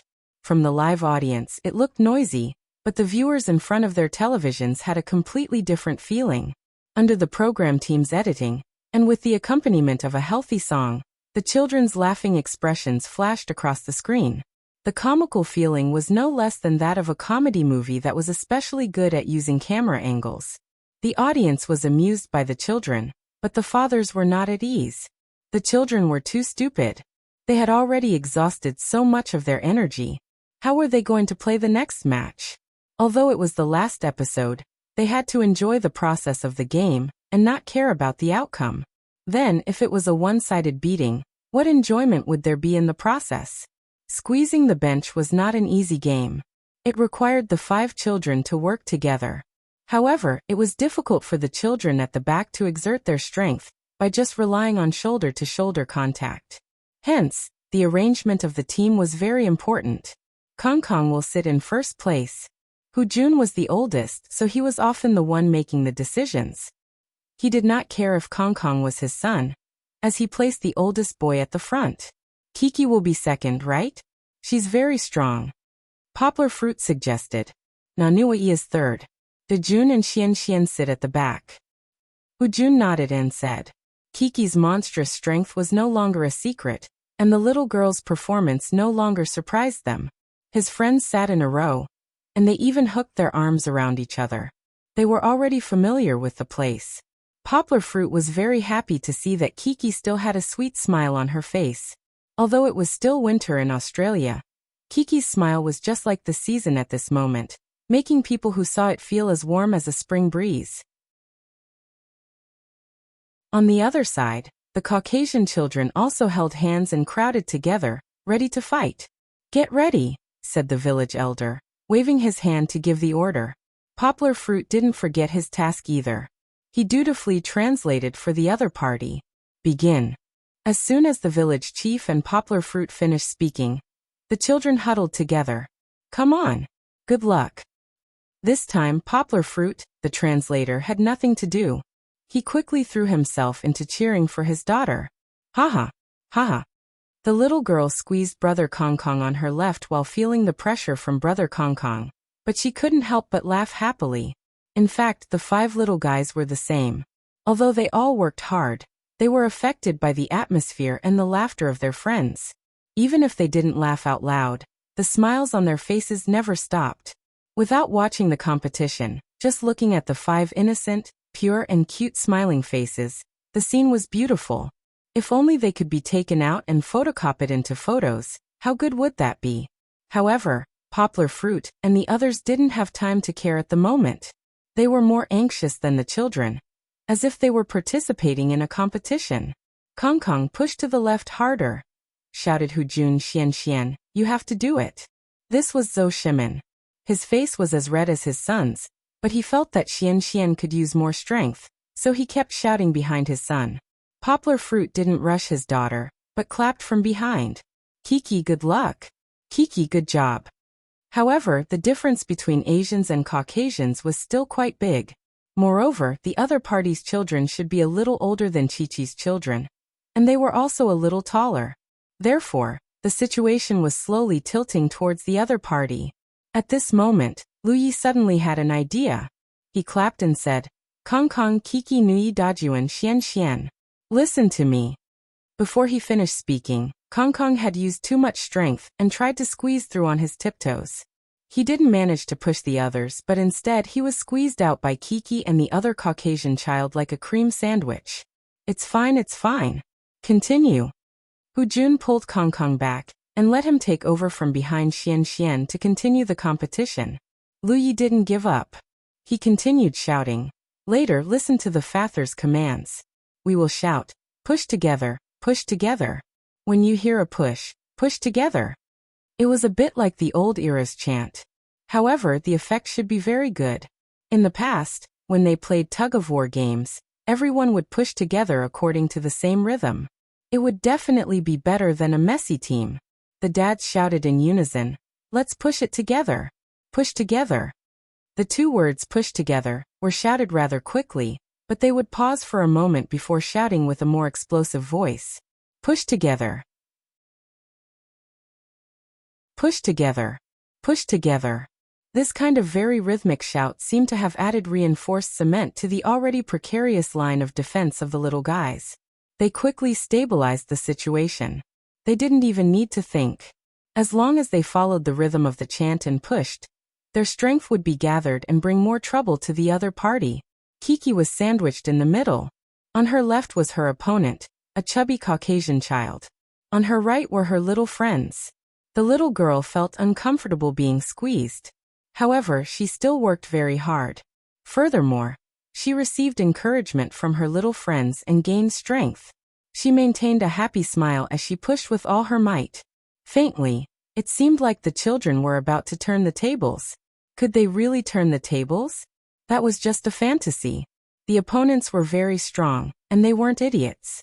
Although they didn't speak the same language, they immediately learned Lu Ye's moves. Push push. They shouted very rhythmically. When the other party's strength twisted into a rope, Kiki and the others couldn't hold on any longer.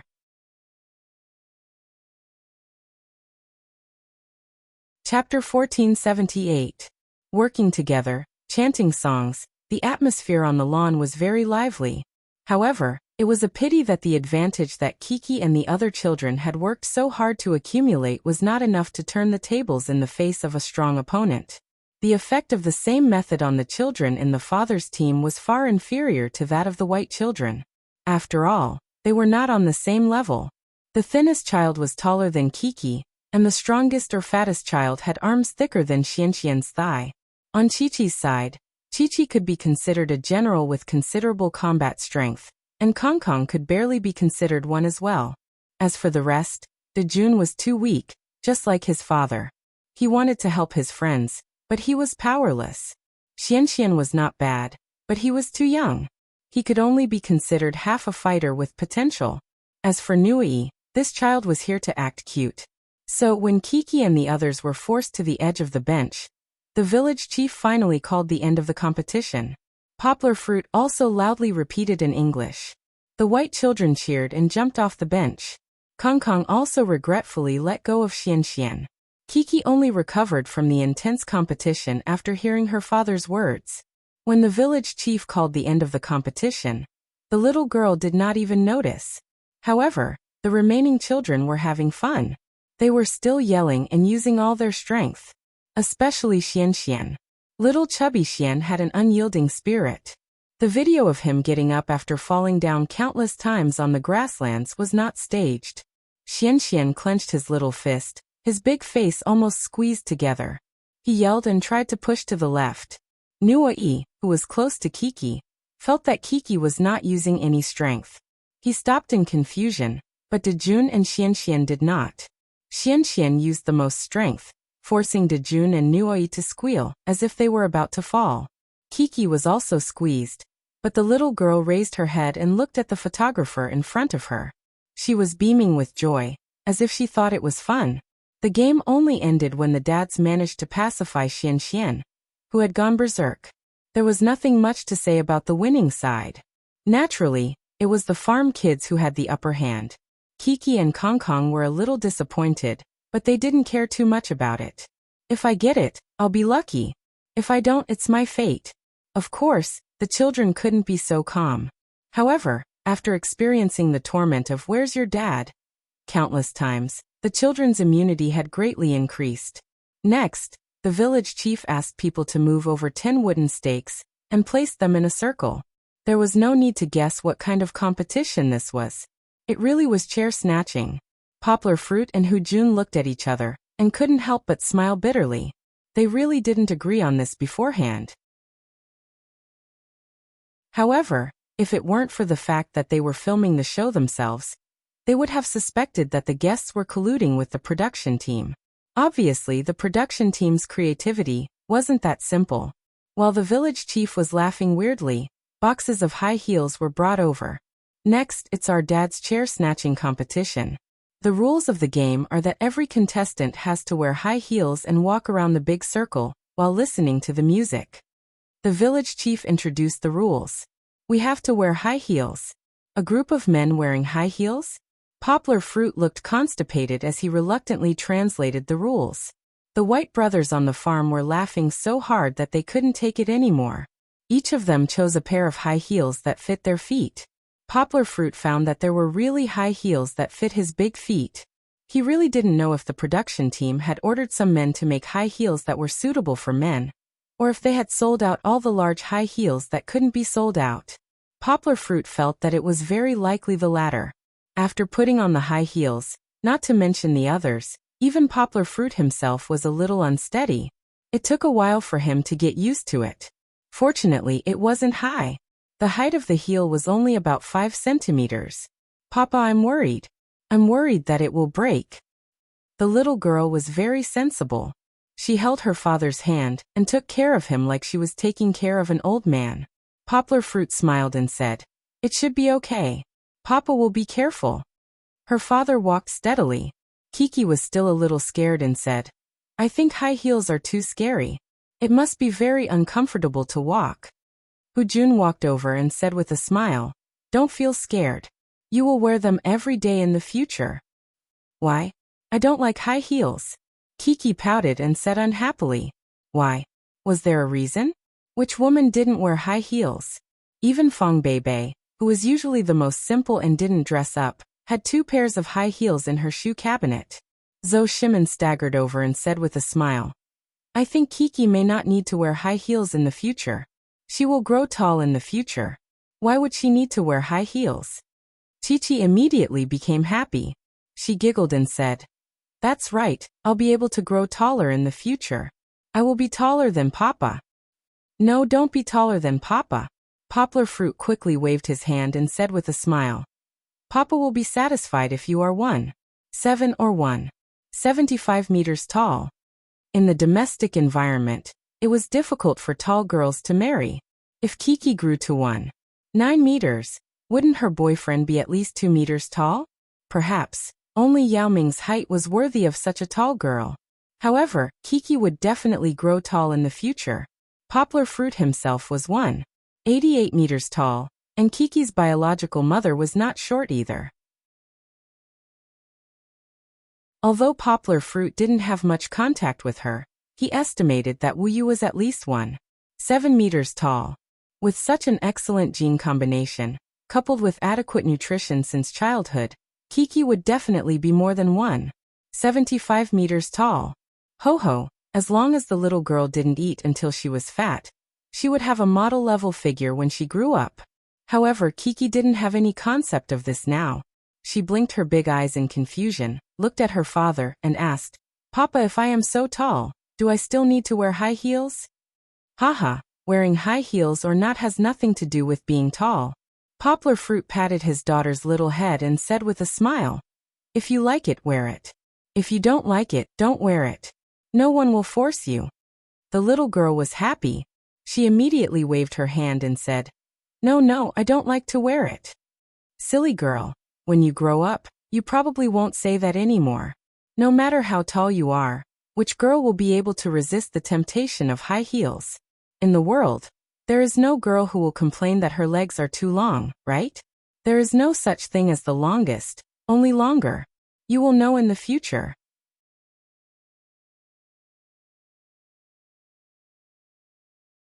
Chapter 1479. The competition began. The music started. It was melodious and rhythmic. That's right, it was the world-shaking, popular square dance song, the hottest ethnic trend. Hearing the tune, Poplar Fruit stumbled in his high heels and almost fell. Instead, Nui liked the song very much. He stood on the wooden stake next to him and danced with his hands and feet. He even danced with rich emotions. This caused a few of his little friends to follow suit and dance in a frenzy. Kiki, on the other hand, followed her father's footsteps excitedly. She giggled and imitated her father's twisted steps. As she walked, she wanted to take advantage of the chaos to squeeze into her father's line. Kiki, Poplar Fruit could only turn his head and pat the little girl's shoulder. He smiled and said, "It's not your turn yet. Don't come in. Daddy can't take care of you." "Alright then." Kiki then returned to her little friend's side. She also jumped and danced, but she did not go crazy like Nui and the others. The little girl was still very concerned about her father's competition. The dads walked in circles. The feeling of walking in high heels was very strange.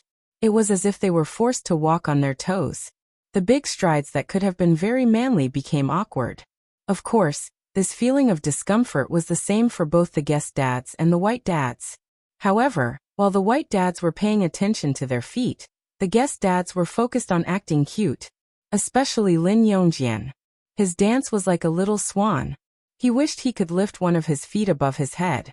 Suddenly, the music stopped, and the team, which was originally very happy, suddenly returned to reality. Everyone hurriedly wriggled their butts to fight for a wooden stake chair. Poplar Fruit's eyes and feet were quick.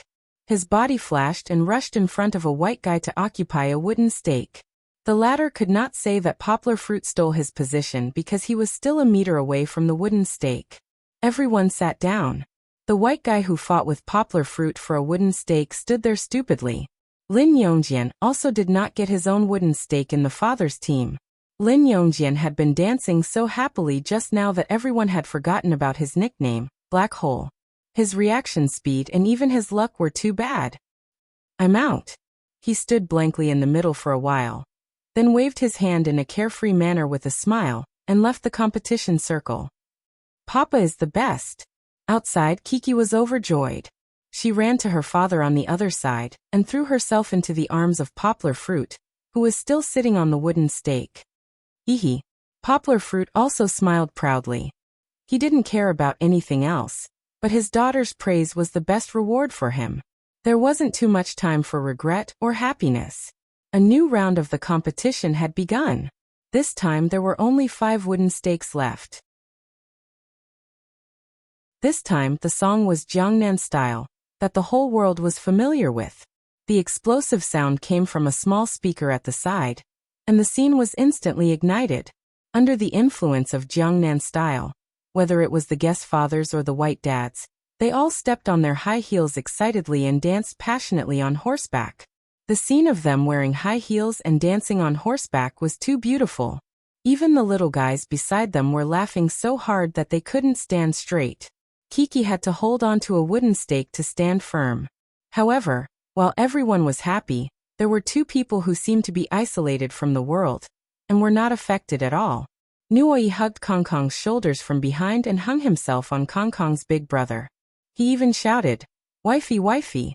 Kong Kong could not stand the disturbance, and escaped in a panic. This episode reminded the audience of Kong Kong and Dejun from the previous episode. It seemed that Kong Kong was still very loyal. After confirming that Dejun was his wife, he no longer accepted Nuoyi's pursuit. This time, the music seemed to last a lot longer. After gradually numbing everyone's nerves, it suddenly stopped. Poplar Fruit reacted the fastest and immediately grabbed a wooden stake. Then the other dads also grabbed their spots. Zhou Shimin was very quick-witted. At first, he could not grab a wooden stake from the white dads, but when he turned around, he saw an empty wooden stake waving at him. When Zhou Shimin grabbed it, the two white dads who were huddled together on another wooden stake sighed. Why were they fighting among themselves? There was clearly an empty stake in front of them. If they had taken it first, Zhou Shimin would not have been able to grab it. However, among the people who were still standing, other than the two white dads, there was still Hu Jun. He pretended to look left and right, then waved his hand and shouted, I lost. As he said this, he was about to walk out. Lu Yi, who was most familiar with Hu Jun, felt that something was amiss. He raised his hand and pointed at Hu Jun with a smile. Senior bro, you lost on purpose, right? Everyone looked at Hu Jun and happened to see the corner of his mouth under his simple and honest face. They immediately understood what was going on. Definitely. Poplar Fruit also joined in the commotion. Hu Jun laughed and didn't explain. He winked and slipped out of the room. They did not expect such a burly man to be so cunning. He clearly lost on purpose to get rid of the pain of wearing high heels. It was nothing much. After everyone made fun of Hu Jun for a while, the competition continued. Following that, there were only 3 wooden stakes left. The men in high heels circling them were also left with only 5 people. Zhou Shimin cleverly gestured. If the 3 of us grab it, we'll win. It was a pretty good idea, but they had to do it. Although Poplar Fruit and company had the advantage in numbers, their opponents still had 2 people. This time, no one paid attention to the name and rhythm of the music. The 5 of them walked around, each with a heavy heart. They paid attention to the wooden stakes next to them, and the followers who could very well become their opponents. The program team suddenly paused the music. It was shorter than the previous 2 times. Poplar Fruit quickly grabbed a wooden stake as usual. However, this time Poplar Fruit was careful. Not only did he not grab the wooden stake closest to him, he left it to Zhou Shimin, who was also very close to him. He moved his long legs and took a step to the wooden stake closest to the white dad, and immediately sat down. Poplar Fruit's sudden appearance made the white dads panic for a moment. By the time they came back to their senses and went to look for the next wooden stake, Lu Yi had also managed to grab one with his cunning. Needless to say, Zhou Shimin easily accepted the fruit that Poplar Fruit left for him. Where was the applause? Where was the applause? Everyone had yet to come back to their senses. The dads team had actually achieved a complete victory in the 3rd round. After the village chief announced it, the little rascals happily pounced over.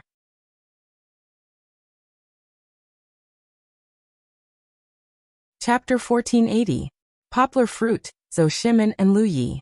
The 3 of them had relied on their tacit understanding and Poplar Fruit's explosiveness to win the competition. Looking at their mischievous smiles, it felt like they were celebrating. They had no choice. They also wanted to win to their heart's content. One had to know that the father's team had never been good at playing games. At every stop, they would be tortured badly by the villagers. When had they ever achieved a perfect victory like today? This was the first time. Of course, when the children came over, they quickly reined in their smugness and became serious. Next was the children's turn to compete. When the village chief was announcing the rules, Kiki suddenly asked worriedly, "Village chief, do we have to wear high heels too?" The village chief did not react for a moment. The young lady added, "But I don't know how to wear high heels." Looking at her pitiful big eyes that were watery, even a heart of steel would melt, right? The village chief understood and laughed out loud. He waved his hand and said, "I don't have high heels that suit you." Suddenly, the fathers all laughed. Everyone understood that Kiki was still worried about high heels. As he did not understand, a curious Caucasian father grabbed Poplar Fruit and asked as if they were very close, "Leon, what did they say?" "My daughter doesn't like wearing high heels," so I hope that the children won't wear high heels. This time, Poplar Fruit did not translate word by word. Instead, he simply paraphrased. Then the host said that they don't have such small shoes. They instantly understood. The farm team also laughed. A young boy even mischievously jumped out and said, "Why? I want to wear high heels." My daughter beside him was even more interesting. She shouted, "Because you're not gay." Kiki heard it, but the young lady did not quite understand the joke. When everyone laughed again, she was still holding her father's hand in a daze. "It's fine. You don't need to understand it yet." Poplar Fruit smiled and patted his daughter's head. Compared to the secretive education of children in China, the exposure of foreign children was really fierce. The children's competition for the chairs began. The first song was very funny. It was actually a song about throwing green onions. This song was also a well-known international dance song. Even the white kids were waving their hands and twisting their arms with laughter. It looked like the Caucasian children were gradually getting used to the atmosphere of recording a show. They were even better at stealing the limelight than their fathers. Kiki was even more excited. She had learned the spring onion song on the dance floor at home. Although it was a comical dance choreographed by the netizens, Kiki's soft body was still very cute. In this segment, Kiki's performance definitely stole the limelight. She made her dads laugh so hard that they were convulsing with laughter. Her opponents also turned to look at her from time to time. However, dancing was just for fun. The ultimate goal of running in circles was to snatch the chair. But Kiki was dancing and having so much fun that she seemed to have forgotten about this. The music suddenly stopped and paused for half a second. Then, when everyone began to scramble for the chair, Kiki came back to her senses. If it was any other time, Kiki definitely would not have been able to snatch the chair because she was slower than the others by half a beat. But miraculously, at this time, luck was on the young lady's side. The two wooden poles in front and behind were being snatched by others, but the wooden pole next to Kiki was empty for almost a second. No one was snatching it from Kiki. When they turned back, Kiki had already sat down in a panic. The young lady patted her chest. She was still in shock and wanted to laugh but was embarrassed. Luckily, Poplar Fruit gave her a thumbs up. Only then did Kiki calm down. She put her hands on the wooden pole between her legs and pressed her gauzy fake dress under her hands. She smiled sweetly. She had the vivacious attitude of a tomboy and the quiet elegance of a young lady. But this was also the reason why most of the audience liked Kiki so much. In the second round, Kiki was much more focused. Although the rhythm of the music made people have the urge to dance, Kiki endured it. The young lady with the same quick reaction managed to snatch the chair for this round. Among the remaining children, there were only Kiki, Kong Kong, and 3 other white children. If it wasn't for the clever editing of the show, the audience probably wouldn't have noticed this coincidence. Do you still remember? In the first episode in Shishan there was a game of snatching chairs. In the end, didn't Xian, Kiki, and a few farmer dads fight to the end? It was as if there was a cycle of reincarnation. Unlike before, the current Nuoi wasn't as clingy to his father anymore. He could bravely face his own challenges. Xian didn't cry like before and Kong Kong didn't dislike participating in such a childish game. There was also Kiki's change. The young lady could calmly face challenges and failures. Before the third round began, the small speaker seemed to have run out of battery. The village chief conveyed the show's temporary decision. You guys will sing the next song yourselves. After listening to Poplar Fruit's retelling, the dads on the farm smiled and said to Poplar Fruit, "Hey Leon, give us some English songs." Indeed, there were too many Chinese songs. Although they were all divine songs, they couldn't understand them. But it seemed like they had found the wrong person. Letting Poplar Fruit lead the song? He couldn't even sing well. That song. Kiki jumped out happily. She pulled her father's hand and shook it. If you're happy and you know it's, clap your hands. Poplar Fruit instantly understood. This was a song that Kiki learned from school and sang for him when she came back. The Chinese version was also very famous in China. If you feel happy, clap your hands. Poplar Fruit had heard this clap your hands happy song many times when he was young. But it was the first time that Poplar Fruit heard the English version of Poplar Fruit. So Poplar Fruit excitedly went to look for information. He found out that the song wasn't Chinese at all. It wasn't even English. It came from a Spanish children's song. And if he continued to look into it, the song might have come from the former Soviet Union in the 1930s. Well, there was no need to go so far. Now Kiki had given her father a very good choice. Poplar Fruit only needed to sing for the children to continue playing games. Poplar Fruit ran to the middle of the wooden pile, clapped his hands gently and sang, "If you're happy and you know it's, clap your hands." At first, Poplar Fruit was a little shy, but soon Poplar Fruit, who had been a teacher for so long, adjusted. He raised his hands high, clapped his hands, and continued to sing loudly. "If you're happy and you know it's, clap your hands."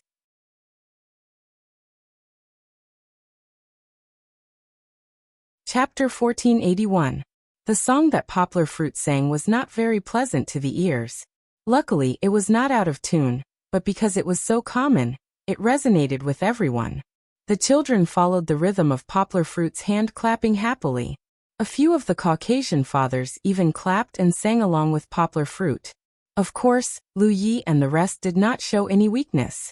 They immediately remembered the Chinese lyrics and sang along happily. In this joyous atmosphere, the results of the competition did not seem to be important. Although the third round was over, Kiki, Kong Kong, and a little boy were still left behind. However, the village chief cleverly announced the end of the competition. He waved a bunch of lollipops and rushed forward. He happily shouted in the middle of the group of children, "I announce that the winners today are the children from our father's team and the children from our farm's team." Poplar Fruit also translated, "All the children will receive a lollipop as a reward." The last sentence raised the atmosphere to its peak. The children, whether it was Kiki and the Caucasian children, all jumped up in excitement. They cheered, screamed, and hugged. It looked like sweet and delicious candies and beautiful lollipops were all children's favorites. This had nothing to do with the difference in skin color. The sports meet had ended, but the excitement did not stop. The fathers and children were even invited by the farm owner, Steve, to sit on the farm's trailer and take a look around his farm. Then they returned to their small villa. Speaking of which, this episode was really easy. At least they were living in a modern mansion, and they did not have to work hard to fight for a house. Back at their residence, Poplar Fruit and the rest did not have to worry about how to boil water or tidy up the bed. They could directly take the little rascal, who had a head full of grass, to the bathroom for a bath. Even more blissful was that the 5 fathers did not have to worry about dinner tonight. After they bathed, changed, tidied up, and went downstairs, the program crew was already waiting for them. Poplar Fruit was dragged downstairs by Kiki. After taking a bath, the little fellow put on a satin dress. Originally, it was pajamas, but because it was a little cold, she put on a white coat. Then, with her long hair hanging loose, she went around barefoot. She even followed Nuyi and the others downstairs energetically. When she saw the scene outside, Kiki ran up excitedly and pulled Poplar Fruit, who was still buttoning his shirt, outside. "Papa, hurry up, hurry up." After taking a bath, Kiki's little face became even more delicate and cute. She smiled brightly and excitedly said, "There's a lot of delicious food. What's the hurry? No one is fighting with you for it." Poplar Fruit laughed, bent down, and fiercely hugged the little girl's waist, causing her to cry out in surprise. Then she leaned on her father's shoulder and giggled. Her hair was scattered, some hanging on her face, some hanging on Poplar Fruit's back, and some naughtily drilling into Poplar Fruit's neck. That wet and slippery feeling was an indescribable joy. After going downstairs, Poplar Fruit put Kiki down. Of course, this was also strongly requested by Kiki herself. The little girl had grown up and rarely pestered her father to carry her. More often than not, she wanted to be able to run around by herself. It seemed that this kind of freedom was very good. However, Poplar Fruit was still a little disappointed. Occasionally, he would miss the time when the little girl was young. She was still a little girl, and could not leave his arms every day. As long as Poplar Fruit put her down, she would cry loudly. Those days were gone forever. Of course, no matter how clingy a child was, there would be a time when they grew up.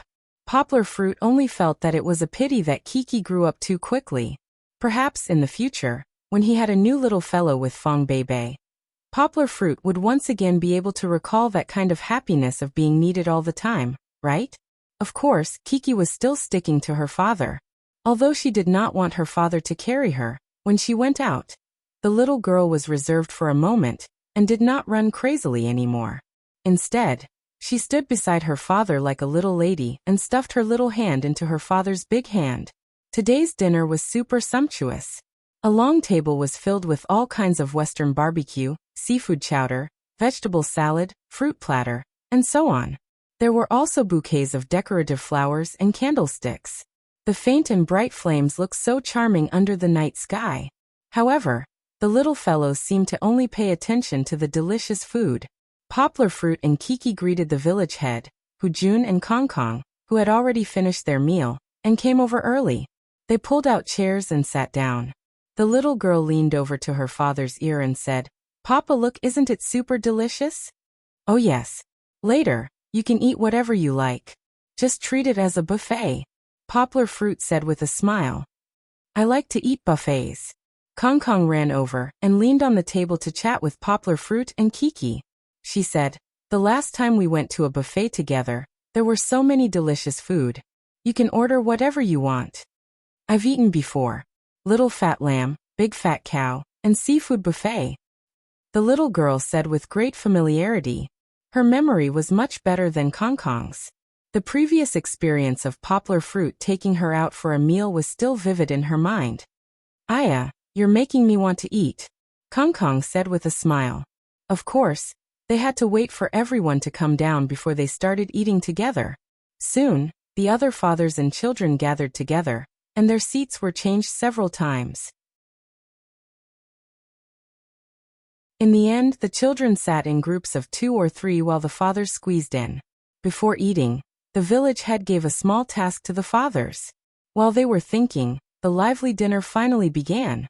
The little fellows were still there, and the atmosphere was lively. They were all shouting about what they wanted to eat, or jumping down themselves and running around with plates. It was as if everyone was really eating a Manchu Han imperial feast, with so many delicacies. In fact, the taste of these dishes was average. The barbecue was the taste of meat that had been roasted, the vegetables were the taste of vegetables and salad, and the seafood was the original taste. Compared to the various cooking methods and seasoning techniques in China, these dishes were really lacking. He didn't know what the other fathers were thinking. Poplar fruit cooked by himself, so he was picky. After eating a few mouthfuls, he felt that he couldn't eat anymore, so he simply ate fruits. However, the little fellows seemed to like it very much. Kiki ate the barbecued meat in big mouthfuls, and even filled up a big bowl of vegetable salad. As for Nuai, it was even worse. Jun gave him a piece of barbecued chicken wing, and he kept mumbling about how good he was, making Lu Yi jealous. "Village head, are you hungry? Why don't you have some too?" While eating happily, Kiki did not forget her favorite village head. The kind little girl even used a fork to fork a big piece of meat, and gave it to the village head. "Oh, it's really delicious. Thank you, Kiki." The village head ate in big mouthfuls, and as he chewed he gave a thumbs up. His eyes were shining with gratitude.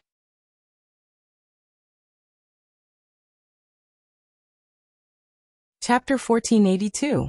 It was time for a wave of sensationalism. Dear dads and darlings. Seeing that everyone was almost done eating, the village chief stood at the side of the long table and said with a smile, "This is the 3rd season of Where Are We Going? And the last dinner in our entire trip." The village chief choked up a little. He seemed to have realized that the atmosphere had also affected him. He coughed twice and said, "Does everyone have a lot of thoughts now?" "Yes," Jun said loudly. This kid suddenly echoed, causing the village chief and his dad to be stunned.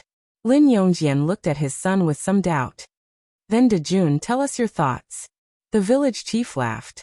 "Aya, I finally don't have to listen to them speak English," Jun said to everyone's surprise. He was very engrossed in it. "It's so ugly and fast that I'm about to faint." His voice was dragged out. It could be seen that he had been suppressing his depression for the past 2 days. Poplar fruit and the others all laughed. The village chief also smiled helplessly. He originally wanted to sensationalize, but now he was led astray by Dejun. I can help you. Kiki raised her fork and laughed happily. Poplar Fruit secretly pressed down the fork in the little girl's hand. It was impolite. Forget it. I feel like I'm about to faint. Dejun spread out his hands, and then hung his head on the back of the chair. The dads all laughed. They laughed at Dejun for being too young and insensible. He was actually annoyed with such a beautiful girl serving him. Kiki did not understand. She also giggled, but she was a little confused. Actually, the village chief wanted to express that there was a problem. He wanted to use the last dinner as a tear-jerking point. However, the dads understood, but the little ones did not listen at all. What was the last dinner? There was still breakfast tomorrow. Until they truly bid farewell to each other. They probably wouldn't know that every second that passed was a second less. Each of us will use a song to express our current feelings. The village chief laughed. He finally turned the topic back. This small segment was something that they had discussed with their fathers before. They had asked them to prepare their respective songs, so that there wouldn't be an awkward silence. Come on, I'll sing first. Hujun said confidently. He stood up with a glass of wine in his hand and prepared to sing. Happy birthday to you, happy birthday to you. In front of him, Dejun, Xian, and Kong Kong were playing with a big cake in the middle of the table. Then they suddenly started singing. Hujun opened his mouth, but in the end, it was snatched away. He said helplessly, forget it, I've seen people steal the show, but I've never seen people steal the singing. Starting over, Hujun stopped brewing this time. He raised his wine glass and sang, Where is happiness? Happiness is here. This song is quite old. Poplar Fruit opened his mouth. Although he could tell that Hujun's singing was not very good, and was even off-key than him, and the lyrics were not accurate, he could still tell the origins of this song. Where is Happiness was a song that was older than Poplar Fruit. In the early 1980s, it was performed by the older generation of singers, Teacher Ian, at the Spring Festival Gala, and became popular. However, Poplar Fruit had heard it from his parents' collection of cassettes. And at the scene, probably only people from Hujun's and Lin Yongjin's generation would be familiar with this song. Even Lu Yi and Zhou Shimin, who were born a few years before this song, might not even know this song. Hence, everyone was very confused. Then, when they heard Hujun tampered with the lyrics, wherever the father goes, the child will follow. They laughed and clapped. Hujun had made a good start. Even though the children did not pay much attention to him.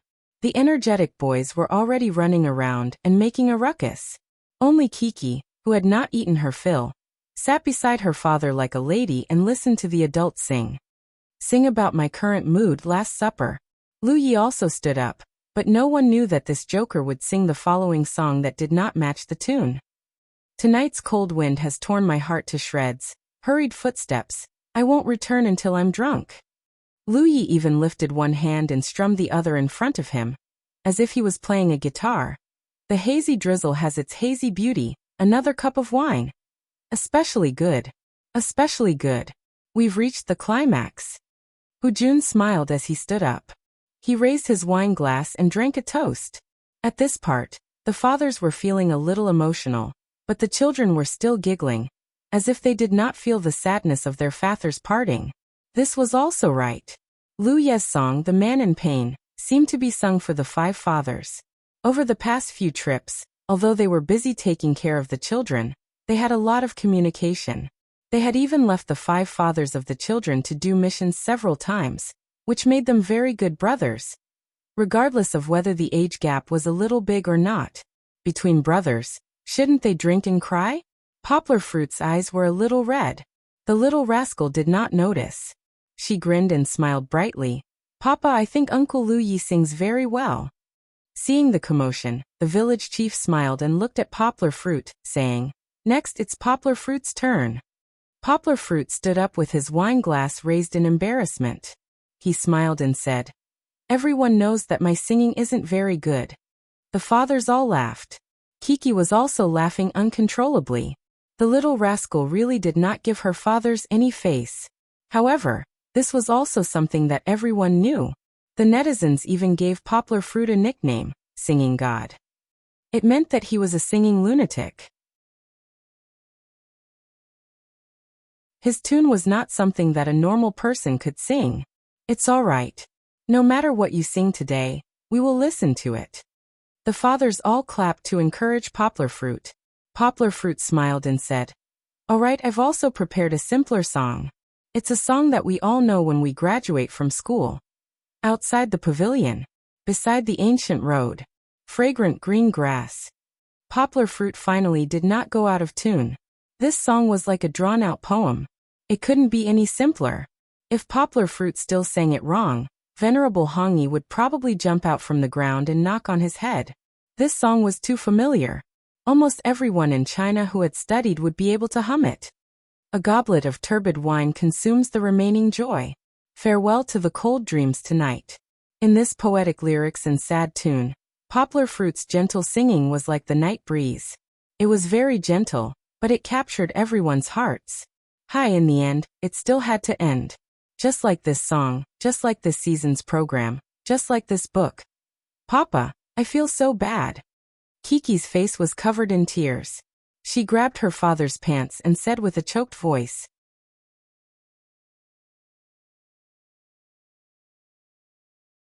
Chapter 1483.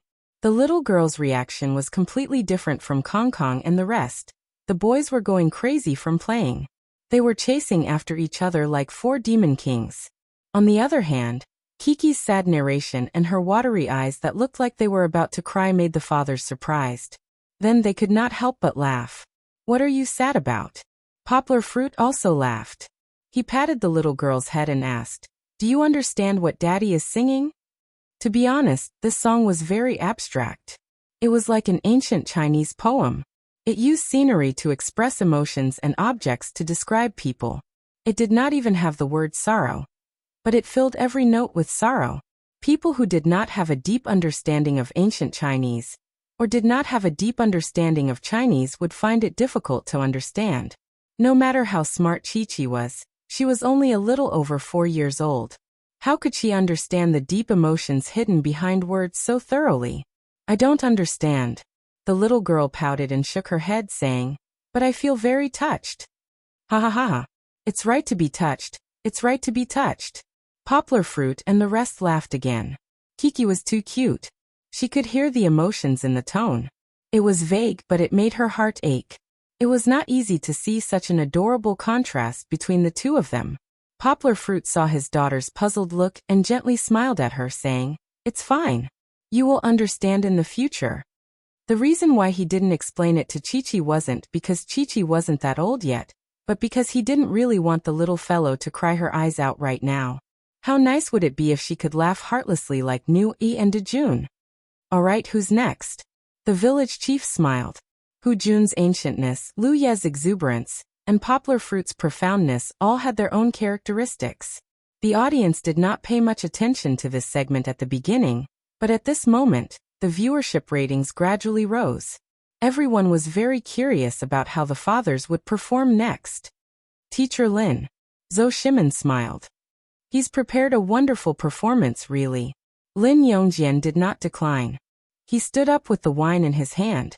He still looked like an old cadre, but he spread out his hands and said in a friendly manner, "I'm going to sing this song. May our friendship last forever." The name of the song was Auld Lang Syne. It had a very good meaning. "Where are you going, Daddy?" Before everyone could react, Lin Yongjian's bel canto voice stunned everyone. However, why was the lyrics a bit wrong? "Papa, where are you going? We have to finish recording, we have to go home." It was the same way that Hu Jun had altered the lyrics. But it sounded much better than Hu Jun's. Teacher Lin's bel canto voice had a certain charm to it. It was very pleasant to listen to. Of course, there was still a lack of energy, but this did not stop everyone from quietly enjoying it. Even the boys who were exuberant stopped and looked at him to listen. "But we feel a little reluctant to part with you, friends. Let's drink together and sing together." Listening to Teacher Lin's singing, the fathers picked up their wine glasses and stood up one after another. There were signs of tears rolling in their eyes. "Long live our friendship. Our friendship will never change. Our friendship will last forever." Very miraculously, the little girl was not touched. She really did not understand it this time. Of course, she still gave a thumbs up to Teacher Lin's singing. Let's make our friendship last forever. Jun raised his glass and proposed. The dads all drank their glasses. Logically speaking, the singing here had already reached the peak of the atmosphere. It should have come to an end. However, wasn't Zhou Shimin not singing yet? The village chief chuckled and said, I really want to hear you sing, Shimin. Zhou Shimin actually did not have any good ideas. Moreover, with Lin Yongjian in front of him, the other songs he sang were not up to standard. However, Zhou Shimin, who had a high EQ, immediately had an idea. He said emotionally, perhaps after tonight's dinner, after we finish recording the show tomorrow, this season will really end. Kiki looked at Zhou Shimin with her mouth slightly agape. This time, she seemed to have understood. If it's possible, everyone can sing the last line of our theme song together. Zhou Shimin suggested. This line was very familiar to everyone because they had once spent a lot of effort in the recording room to sing this line. Baby baby. Zhou Shimin started. Everyone could not help but sing. They went from soft voices to loud voices. With a wave of the hand of time, you are forever precious. Time passed too quickly. It was as if a few months ago was just the beginning. At that time, everyone had just gotten to know each other through their first journey. Then, they had already become good friends. At that time, everyone was still very happy. Even when they sang this line, they sang it with a happy mood. Unlike now, when they were singing, they were thinking about parting. They were thinking about the deep friendship they had formed over the past few episodes. And all of this was just like the lyrics. You are forever precious. Although the lyrics were talking about the babies, the friendship between fathers and children, wasn't it just as precious? Everyone sang with all their might. It was unknown how many of them were like Lin Yongjian, pulling out the last note with their eyes closed. They closed their eyes because tears were welling up in their eyes. They dragged out the notes because they did not want it to end for a long time. Dinner was over. The children were also tired from playing. Finally, they followed their fathers back to their rooms. They were considered to be more fortunate, because they were not able to feel the deep sorrow of parting. Of course, Kiki was an exception. The little girl cried for a while at the end. Poplar Fruit returned to the room and fetched hot water for the little girl to wash her face and hands. Under the warm towel, Kiki's pink little face and red eyes faded away. What is this? Kiki was lying on the bed with her little feet dangling behind her. She curiously pulled over a big book that her father had brought back and asked, It's our photo. After Poplar Fruit put the things away, he sat down next to his daughter and patted the bed. The little girl consciously turned over, and then burrowed into her father's arms like a little worm. He opened the book, or more accurately the album. On the first page, Poplar Fruit saw the first photo of him and Kiki. Do you remember this one? Poplar Fruit smiled. You were dressed like a princess. Yes, yes. Kiki smiled happily. Xianxian even helped me lift my skirt. Yes. And this one too. Poplar Fruit turned a page and said, Dad was not with you. You and Brother Kong Kong went to do a task. Yes, we went to sell ducklings. A duckling almost died.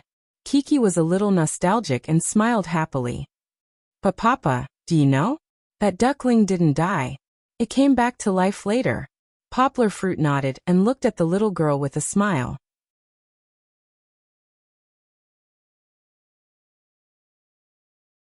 Chapter 1484. Talking about photos, Poplar Fruit and his daughter could talk for a few hours. That was because the photos in the album contain many stories.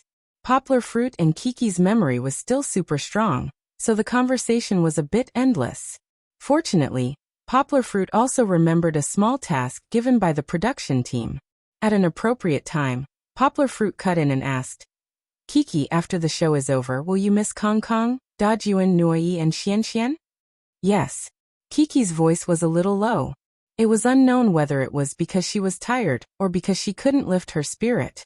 The little girl put her small hand in between her father's big hand, then used her other hand to pull her father's fingers and let him hold her small hand.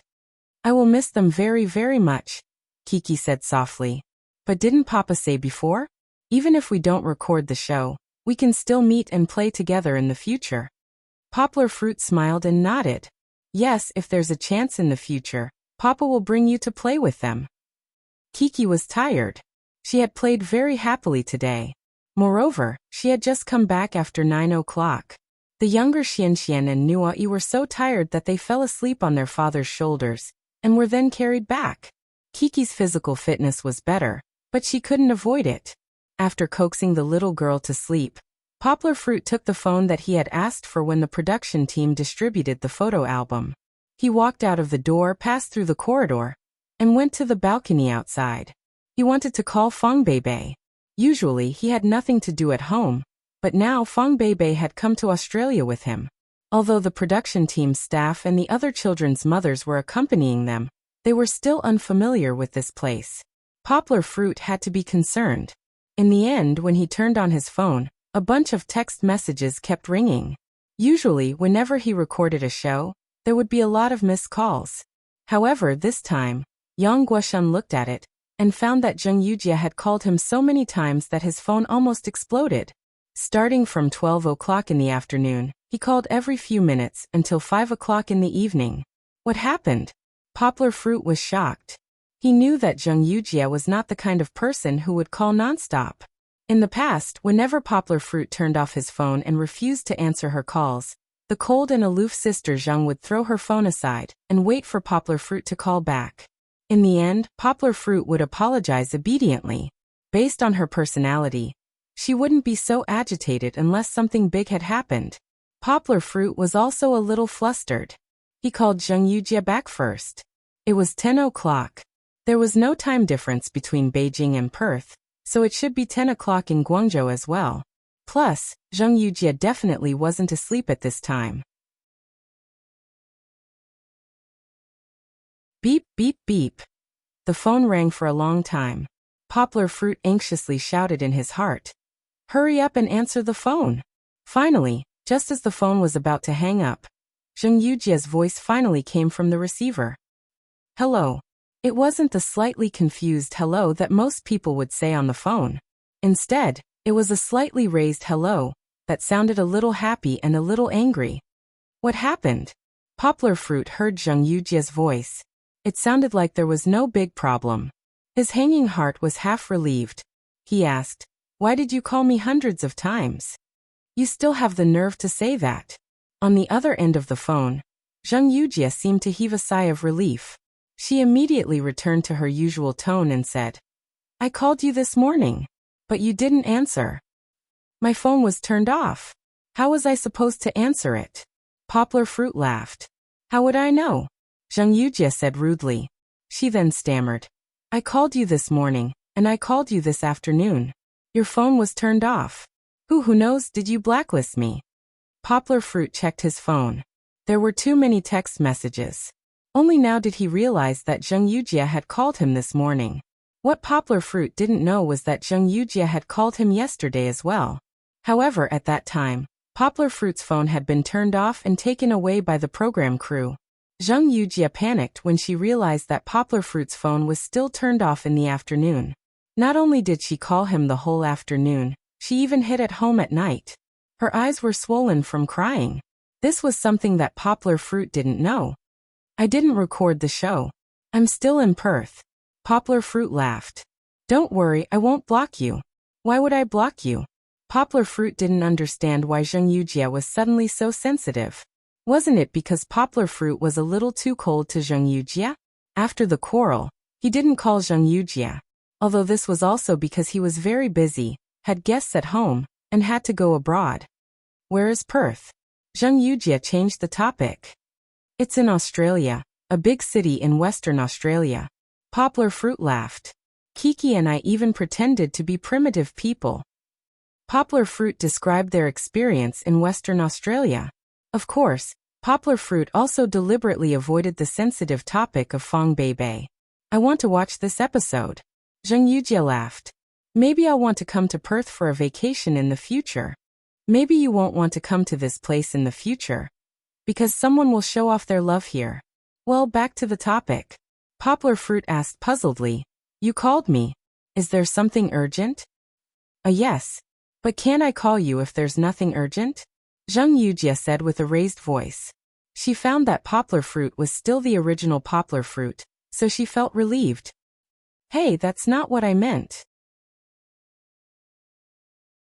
If you have something to say, just say it. Yanghua helplessly smiled.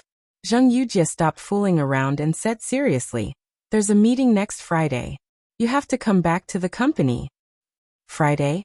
Poplar fruit was a little embarrassed. Tomorrow was Monday, and he wanted to stay in Australia for the next week.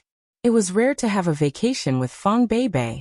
The beach, the coast, what a great vacation spot. Why, you can't come back. Zheng Yujie sensed it and said, this meeting is very important. The country is going to introduce a support policy for the translation of literary works, and we are included in the first batch of pilot enterprises. It was the first time Poplar Fruit heard about this. This is a very important opportunity for us. We have to use this opportunity to develop ourselves quickly, and it's best if we can seize the right to speak in this industry. Do you understand? Zheng Yujie was not joking with Poplar Fruit. This matter was quite important. Got it. I'll give you an answer after the recording tomorrow, okay? Poplar Fruit said helplessly to Zheng Yujie. He had to explain this to Fong Beibei first.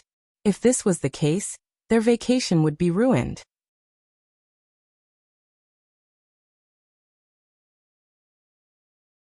Chapter 1485. Okay. Sister Zheng snapped her fingers, and it was as if the cold night of Perth was shaken by it. However, she did not intend to let Poplar Fruit go. After knowing that she was overthinking, Zheng Yujie said in a relaxed mood, Okay, it's still early, right? It's almost 11 o'clock here. I'm going to sleep. It's 11 o'clock in Perth, okay? Also, when did you start sleeping so early? Poplar Fruit could not complain, but Zheng Yujie did not give him the chance to. She quickly said, That's all. Go do your work. I'll see you in my office on Friday. Then the phone beeped and hung up. Poplar Fruit looked at his phone helplessly. He really did not know what to do with her. He had not even agreed, and she had already taken the lead. After calming himself down, Poplar Fruit called Fong Beibei. After a call with Zheng Yujie, it was indeed 11 o'clock, and Fong Beibei was about to go to sleep. So when Poplar Fruit called, as expected, Fong Beibei had already fallen asleep, and her voice was heavy with tiredness. Uncle. Baby, are you going to sleep? Poplar Fruit asked. Fong Beibei groaned, but it was a little nasal, and Poplar Fruit was sharp enough to hear it. Why do I hear that your nose is a little stuffy? Poplar Fruit asked with concern. I went out to play in the afternoon, and I seem to have caught a cold. Fong Beibei said. Are you still filming? It's so late. You must be tired. She was also concerned about Poplar Fruit. No, today's filming is over. Kiki is also sleeping. I asked the crew for a phone. Poplar Fruit said with a smile. I thought you would come in the afternoon. Kiki had a lot of fun on the farm. Let me tell you. There will be a big surprise tomorrow. Fong Beibei finally became a little more spirited. She laughed in a muffled voice. Although her nose was stuffed, her happy mood was still transmitted through the airwaves. Really? Poplar Fruit smiled. I'm suddenly looking forward to tomorrow. We spent the whole day yesterday. I can't tell you so much or else I'll spoil it. Fong Beibei said. Ugh. Before he could finish his sentence, Poplar Fruit suddenly heard Fong Beibei vomiting. Poplar Fruit became anxious. Baby, what's wrong? It's fine. It's not serious, Fong Beibei said. It seems that it's because of the seafood I ate yesterday. I don't have a good appetite today. The lobsters we sent? Poplar Fruit asked in confusion. Yes, Fong Beibei said. We don't seem to have any problems. Everyone ate it, Poplar Fruit said with a frown. Do you feel a stomachache? No, the other sisters didn't feel any problems either. Fong Beibei comforted Poplar Fruit and said, maybe it's because we ate too late and ate it as a midnight snack, so we had indigestion. But you also caught a cold. You have a stomachache again. Poplar Fruit said nervously. You have to go to the hospital. Stupid uncle. Although Fong Beibei's voice was muffled, The sweetness in her voice almost attracted bees. It's late at night. Where can I go to see a doctor? Poplar Fruit thought for a while and said, Do you want me to pick you up? He felt that his language was not a problem, so it was much better than troubling the other members of the program team. Fong Beibei said, No need. I'm so sleepy. I want to sleep. This coquettish behavior was comparable to Kiki's. Poplar Fruit raised his eyebrows and wanted to insist, but Fong Beibei said, Don't worry. I'm really fine. The cold is not serious. It's just that my nose is a little blocked and my stomach doesn't hurt. I just feel a little nauseous. Maybe it's because I'm not acclimatized. If it's really serious, I won't hide it from you. Then after the program recording tomorrow, I'll take you to the hospital for a checkup, Poplar Fruit said after thinking for a while. Indeed, there was no need to make a fuss. He was a little worried just now. Okay, Fong Beibei said. Then you should rest early and cover yourself with the quilt, Poplar Fruit said. Okay. Fong Beibei replied with her actions. Poplar Fruit heard the sound of her moving the quilt through the phone. I'm covered, Fong Beibei said sweetly. Uncle, you should go to bed early too. Okay, good night, Poplar Fruit said with a smile. Good night, Fong Beibei said and hung up the phone. After putting down the phone, Poplar Fruit went back to his room. Only then did he remember that he didn't tell Fong Beibei that he wanted to go home early. However, he quickly shook his head and didn't care too much. It was still early. He would talk about it after the program recording tomorrow. Compared to going back early for the meeting, Poplar Fruit was more concerned about, or rather, worried about Fong Beibei's health. The night passed quickly. Early in the morning, when the sky was just beginning to brighten, Poplar Fruit got up to exercise. He ran to the small rooftop. The place was just right, so he didn't need to disturb the staff's rest. More than an hour later, Poplar Fruit saw a bus coming from afar under the golden light of the rising sun. Poplar Fruit suddenly had a premonition. He quickly jumped down the stairs. He didn't put on his shoes properly, so he ran out on his heels. Someone had already come down. When Poplar Fruit went out, he saw Fong Beibei coming down from the bus with a smile. The smile on Poplar Fruit's face was as bright as the sunlight jumping between the branches and leaves of the small forest in front of him. He opened his arms and hugged Fong Beibei, who was jumping up to greet him. The filming hadn't started yet. Other than the cameraman who came with the bus and took 2 photos, the cameras in the villa and in the car hadn't been turned on yet. But why would they need these extra bystanders?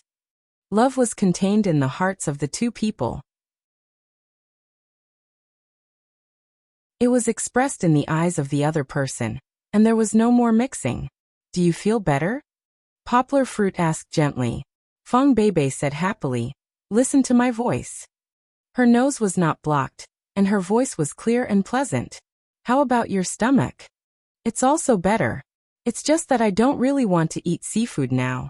Fong Beibei pouted and said, It's a pity. It was indeed a waste to come to Western Australia, where there was so much seafood to eat, but they couldn't eat seafood. Poplar Fruit laughed and said, Well, when you're completely better, I'll cook more delicious food for you when we get home. It was a bit too much of a show of affection. Lu Fong coughed twice and said, Hey, there's a child here. She didn't know if they had considered the existence of the child when they were showing affection in the later part of the program. Poplar Fruit and Fong Beibei hadn't kissed yet. The 2 of them just hugged each other. Hearing Lu Fong's words, Poplar Fruit and Fong Beibei changed to holding hands.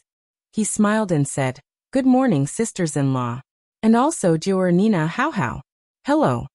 Nina and Hao had just woken up and were in a confused state, so they didn't respond.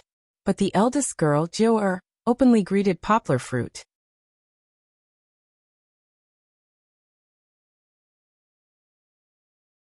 Chapter 1486.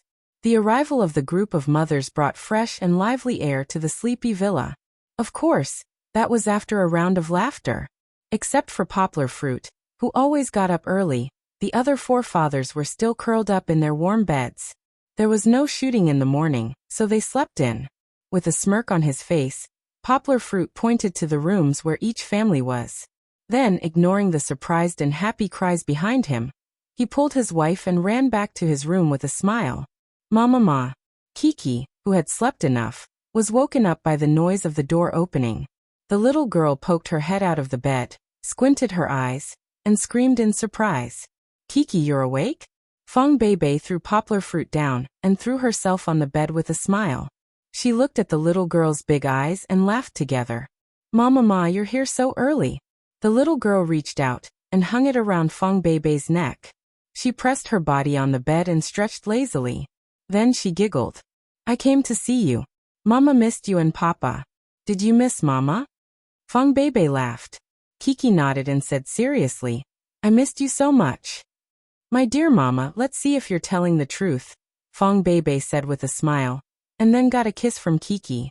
Of course, she immediately responded. Poplar Fruit was not to be outdone. He put aside the suitcases brought by Fong Beibei, climbed up, and said with a smile, "I missed you so much too."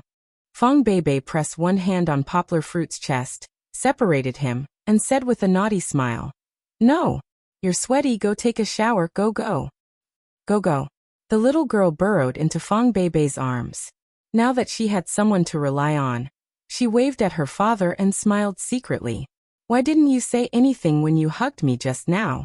What was with the look of disdain in front of the child? Poplar Fruit complained in his heart. Of course, he also knew that he was sweating profusely after exercising. This was an indisputable fact. And Kiki, the little guy, had learned bad things. After having a mother, he really didn't want his biological father anymore. Poplar Fruit smiled helplessly and went into the bathroom. Breakfast was also a joyous occasion. The 5 families sat together and ate happily. The production crew did not even turn on the cameras because, according to the script, it was not the time for filming yet. The fathers also rejoiced. This trip was really too blissful. After seeing the primitive people, the production crew had much less trouble. They no longer had to wake up in the morning to exercise and eat. After breakfast, everyone got on the bus and went to a small farm nearby that was specially used for weddings.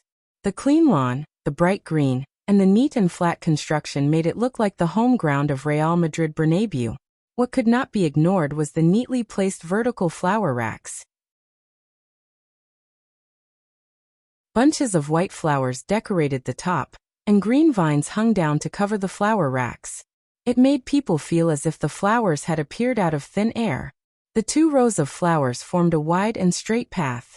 Anyone could tell that this path was going to be an important recording location for today's segment.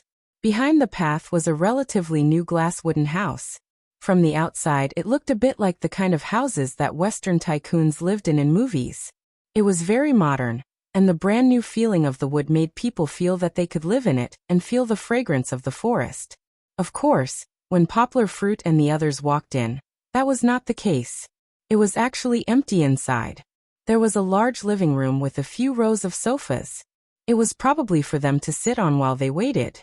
The mother group brought the 3 children who came later and followed the assistant director's sister to a few large rooms at the back. Before Fong Beibei left, she mischievously whispered in Poplar Fruit's ear, "Please look forward to it." Look forward to what? Could Poplar Fruit not guess? Although Poplar Fruit and the others were not allowed to go in, there was a room in front that was filled with rows of black suits. Coupled with the decoration outside, how could Poplar Fruit not guess what Fong Beibei and the others were going to do? However, even though she said that, Yangguo was really looking forward to it. What would Fong Beibei look like when she put on the wedding dress? Poplar Fruit still remembered the holiness of the old granny after she put on the wedding dress during the first trip. He also remembered the stunning appearance of the models wearing the wedding dress during the Bali Fashion Week. Of course, there was also Fong Beibei. She was so charming when she wore the bridesmaid's wedding dress at Song Jiwen's wedding. They were all different kinds of beauty, but they were not complete. Even today, Poplar Fruit felt that it was not complete enough. However, Poplar Fruit wanted to see it very much. It was like looking forward to dessert before a big meal. He looked forward to Fong Beibei wearing the wedding dress before their official wedding. The 2 of them would have a rehearsal. "Let's go and change our clothes." Poplar Fruit smiled, patted his daughter's shoulder, and walked into the room. "What clothes are you changing into?" Chi-Chi looked around curiously. Poplar Fruit looked at the rows of men's suits. Suddenly his eyes lit up. He smiled and said, Kiki, can you wear a suit today? If Kiki dressed up as a man, she might be very handsome. Thinking about it, the little girl also had a pair of long legs and a beautiful face. If she changed into a well-ironed long suit pants, changed into a shirt, put on a bow, and put on a slender suit jacket, then tied her hair up, put on a small top hat, and posed in a classic Michael Jackson pose, wouldn't she look like a handsome little boy?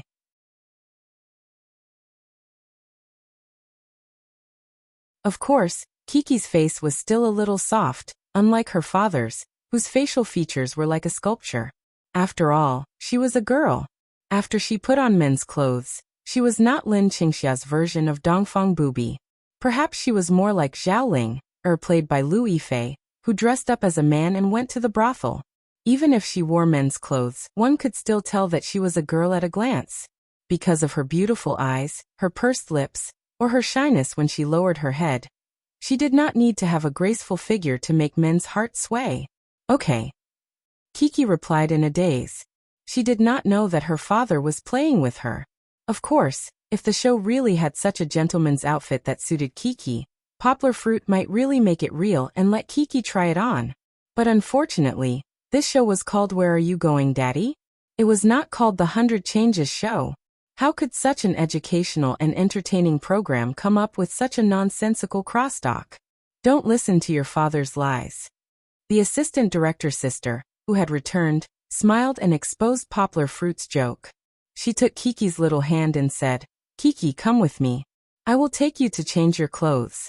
We have prepared a super beautiful princess dress for you." "I like princess dresses." "That's great." Kiki jumped up happily. It was a pity that Cinderella had to become a princess in the end, not a prince.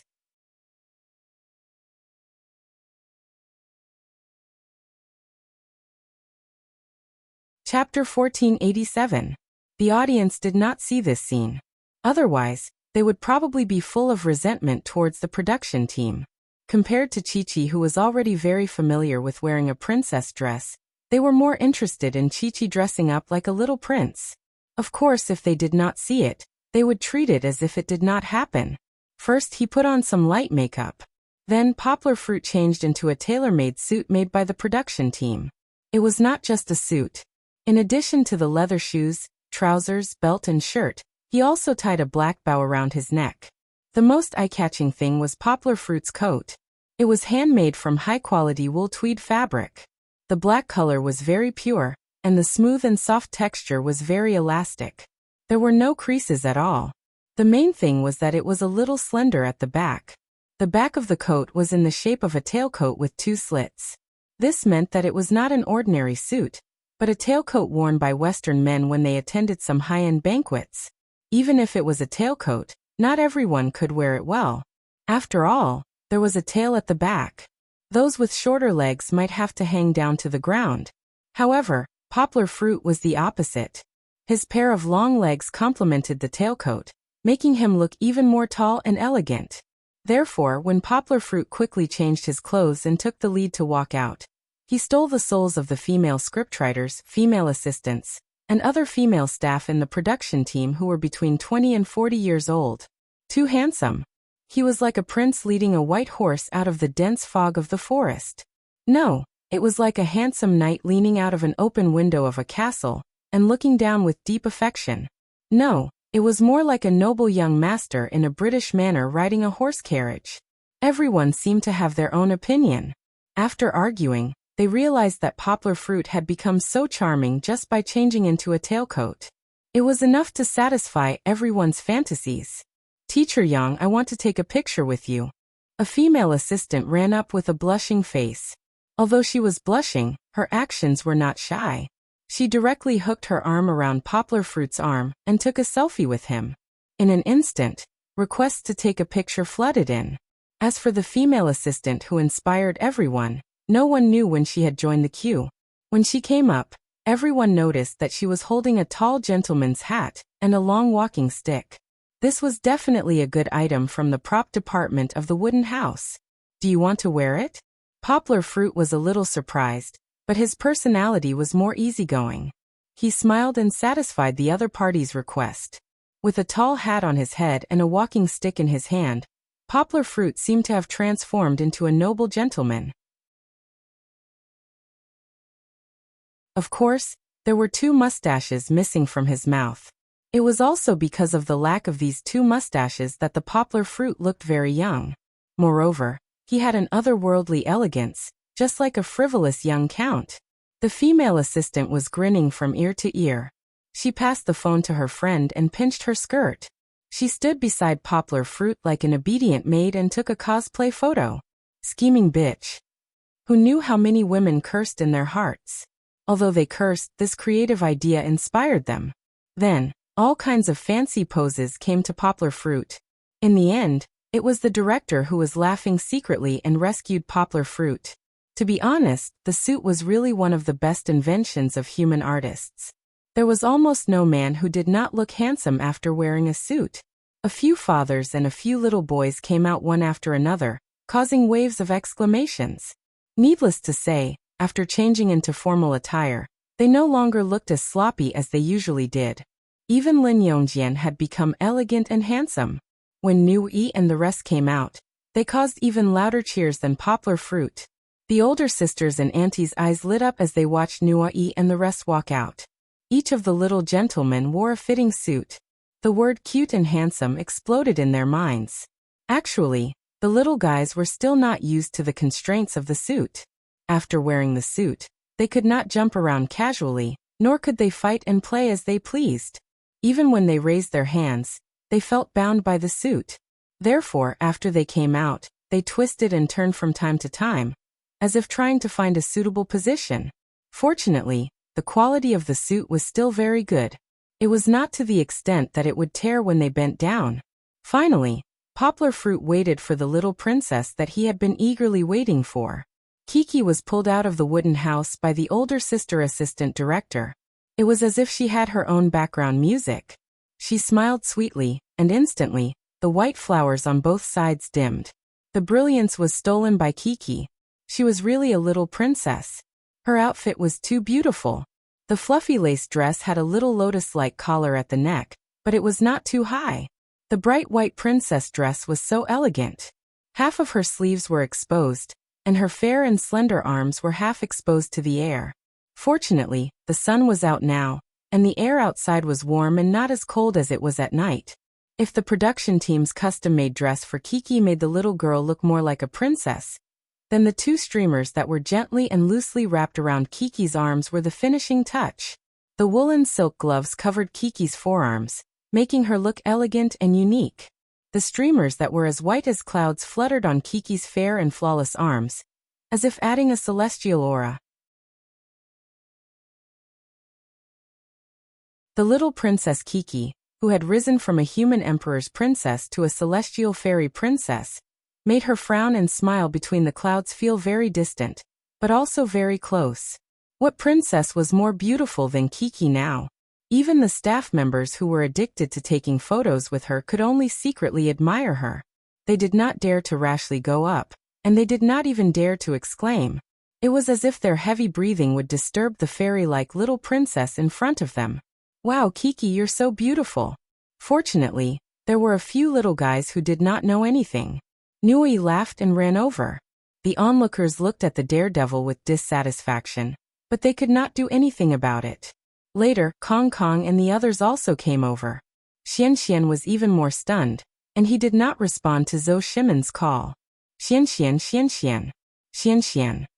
Finally, Xian Xian turned his head and looked at his father in confusion, as if he wanted to say, "Don't disturb me, I'm looking at the fairy sister." Zhou Shimen helplessly spread out his hands. He wanted to secretly give his son away to take off his coat, and let Kiki put it on, but looking at the boy's confused look, Zhou Shimen gave up. Even Zhuge Liang could not help a doe. Kiki was surrounded by her friends, and she pursed her lips and smiled shyly. It seemed that after she put on the dress, she was also bound by the princess's rules, and she became a little restrained. Actually, this little girl was imitating the real princess she had seen before, the Princess Charlotte of Morocco. She was lucky that she still remembered. You're tuning in to the Li Mei's Wuxia Whispers YouTube channel. We're so grateful for your support, and don't forget to subscribe to join us on this incredible journey through captivating stories. Your generosity through donations truly makes a world of difference, as it's the primary source of revenue that allows me to expand and enhance this channel for you. Thank you from the bottom of my heart for being a part of this adventure.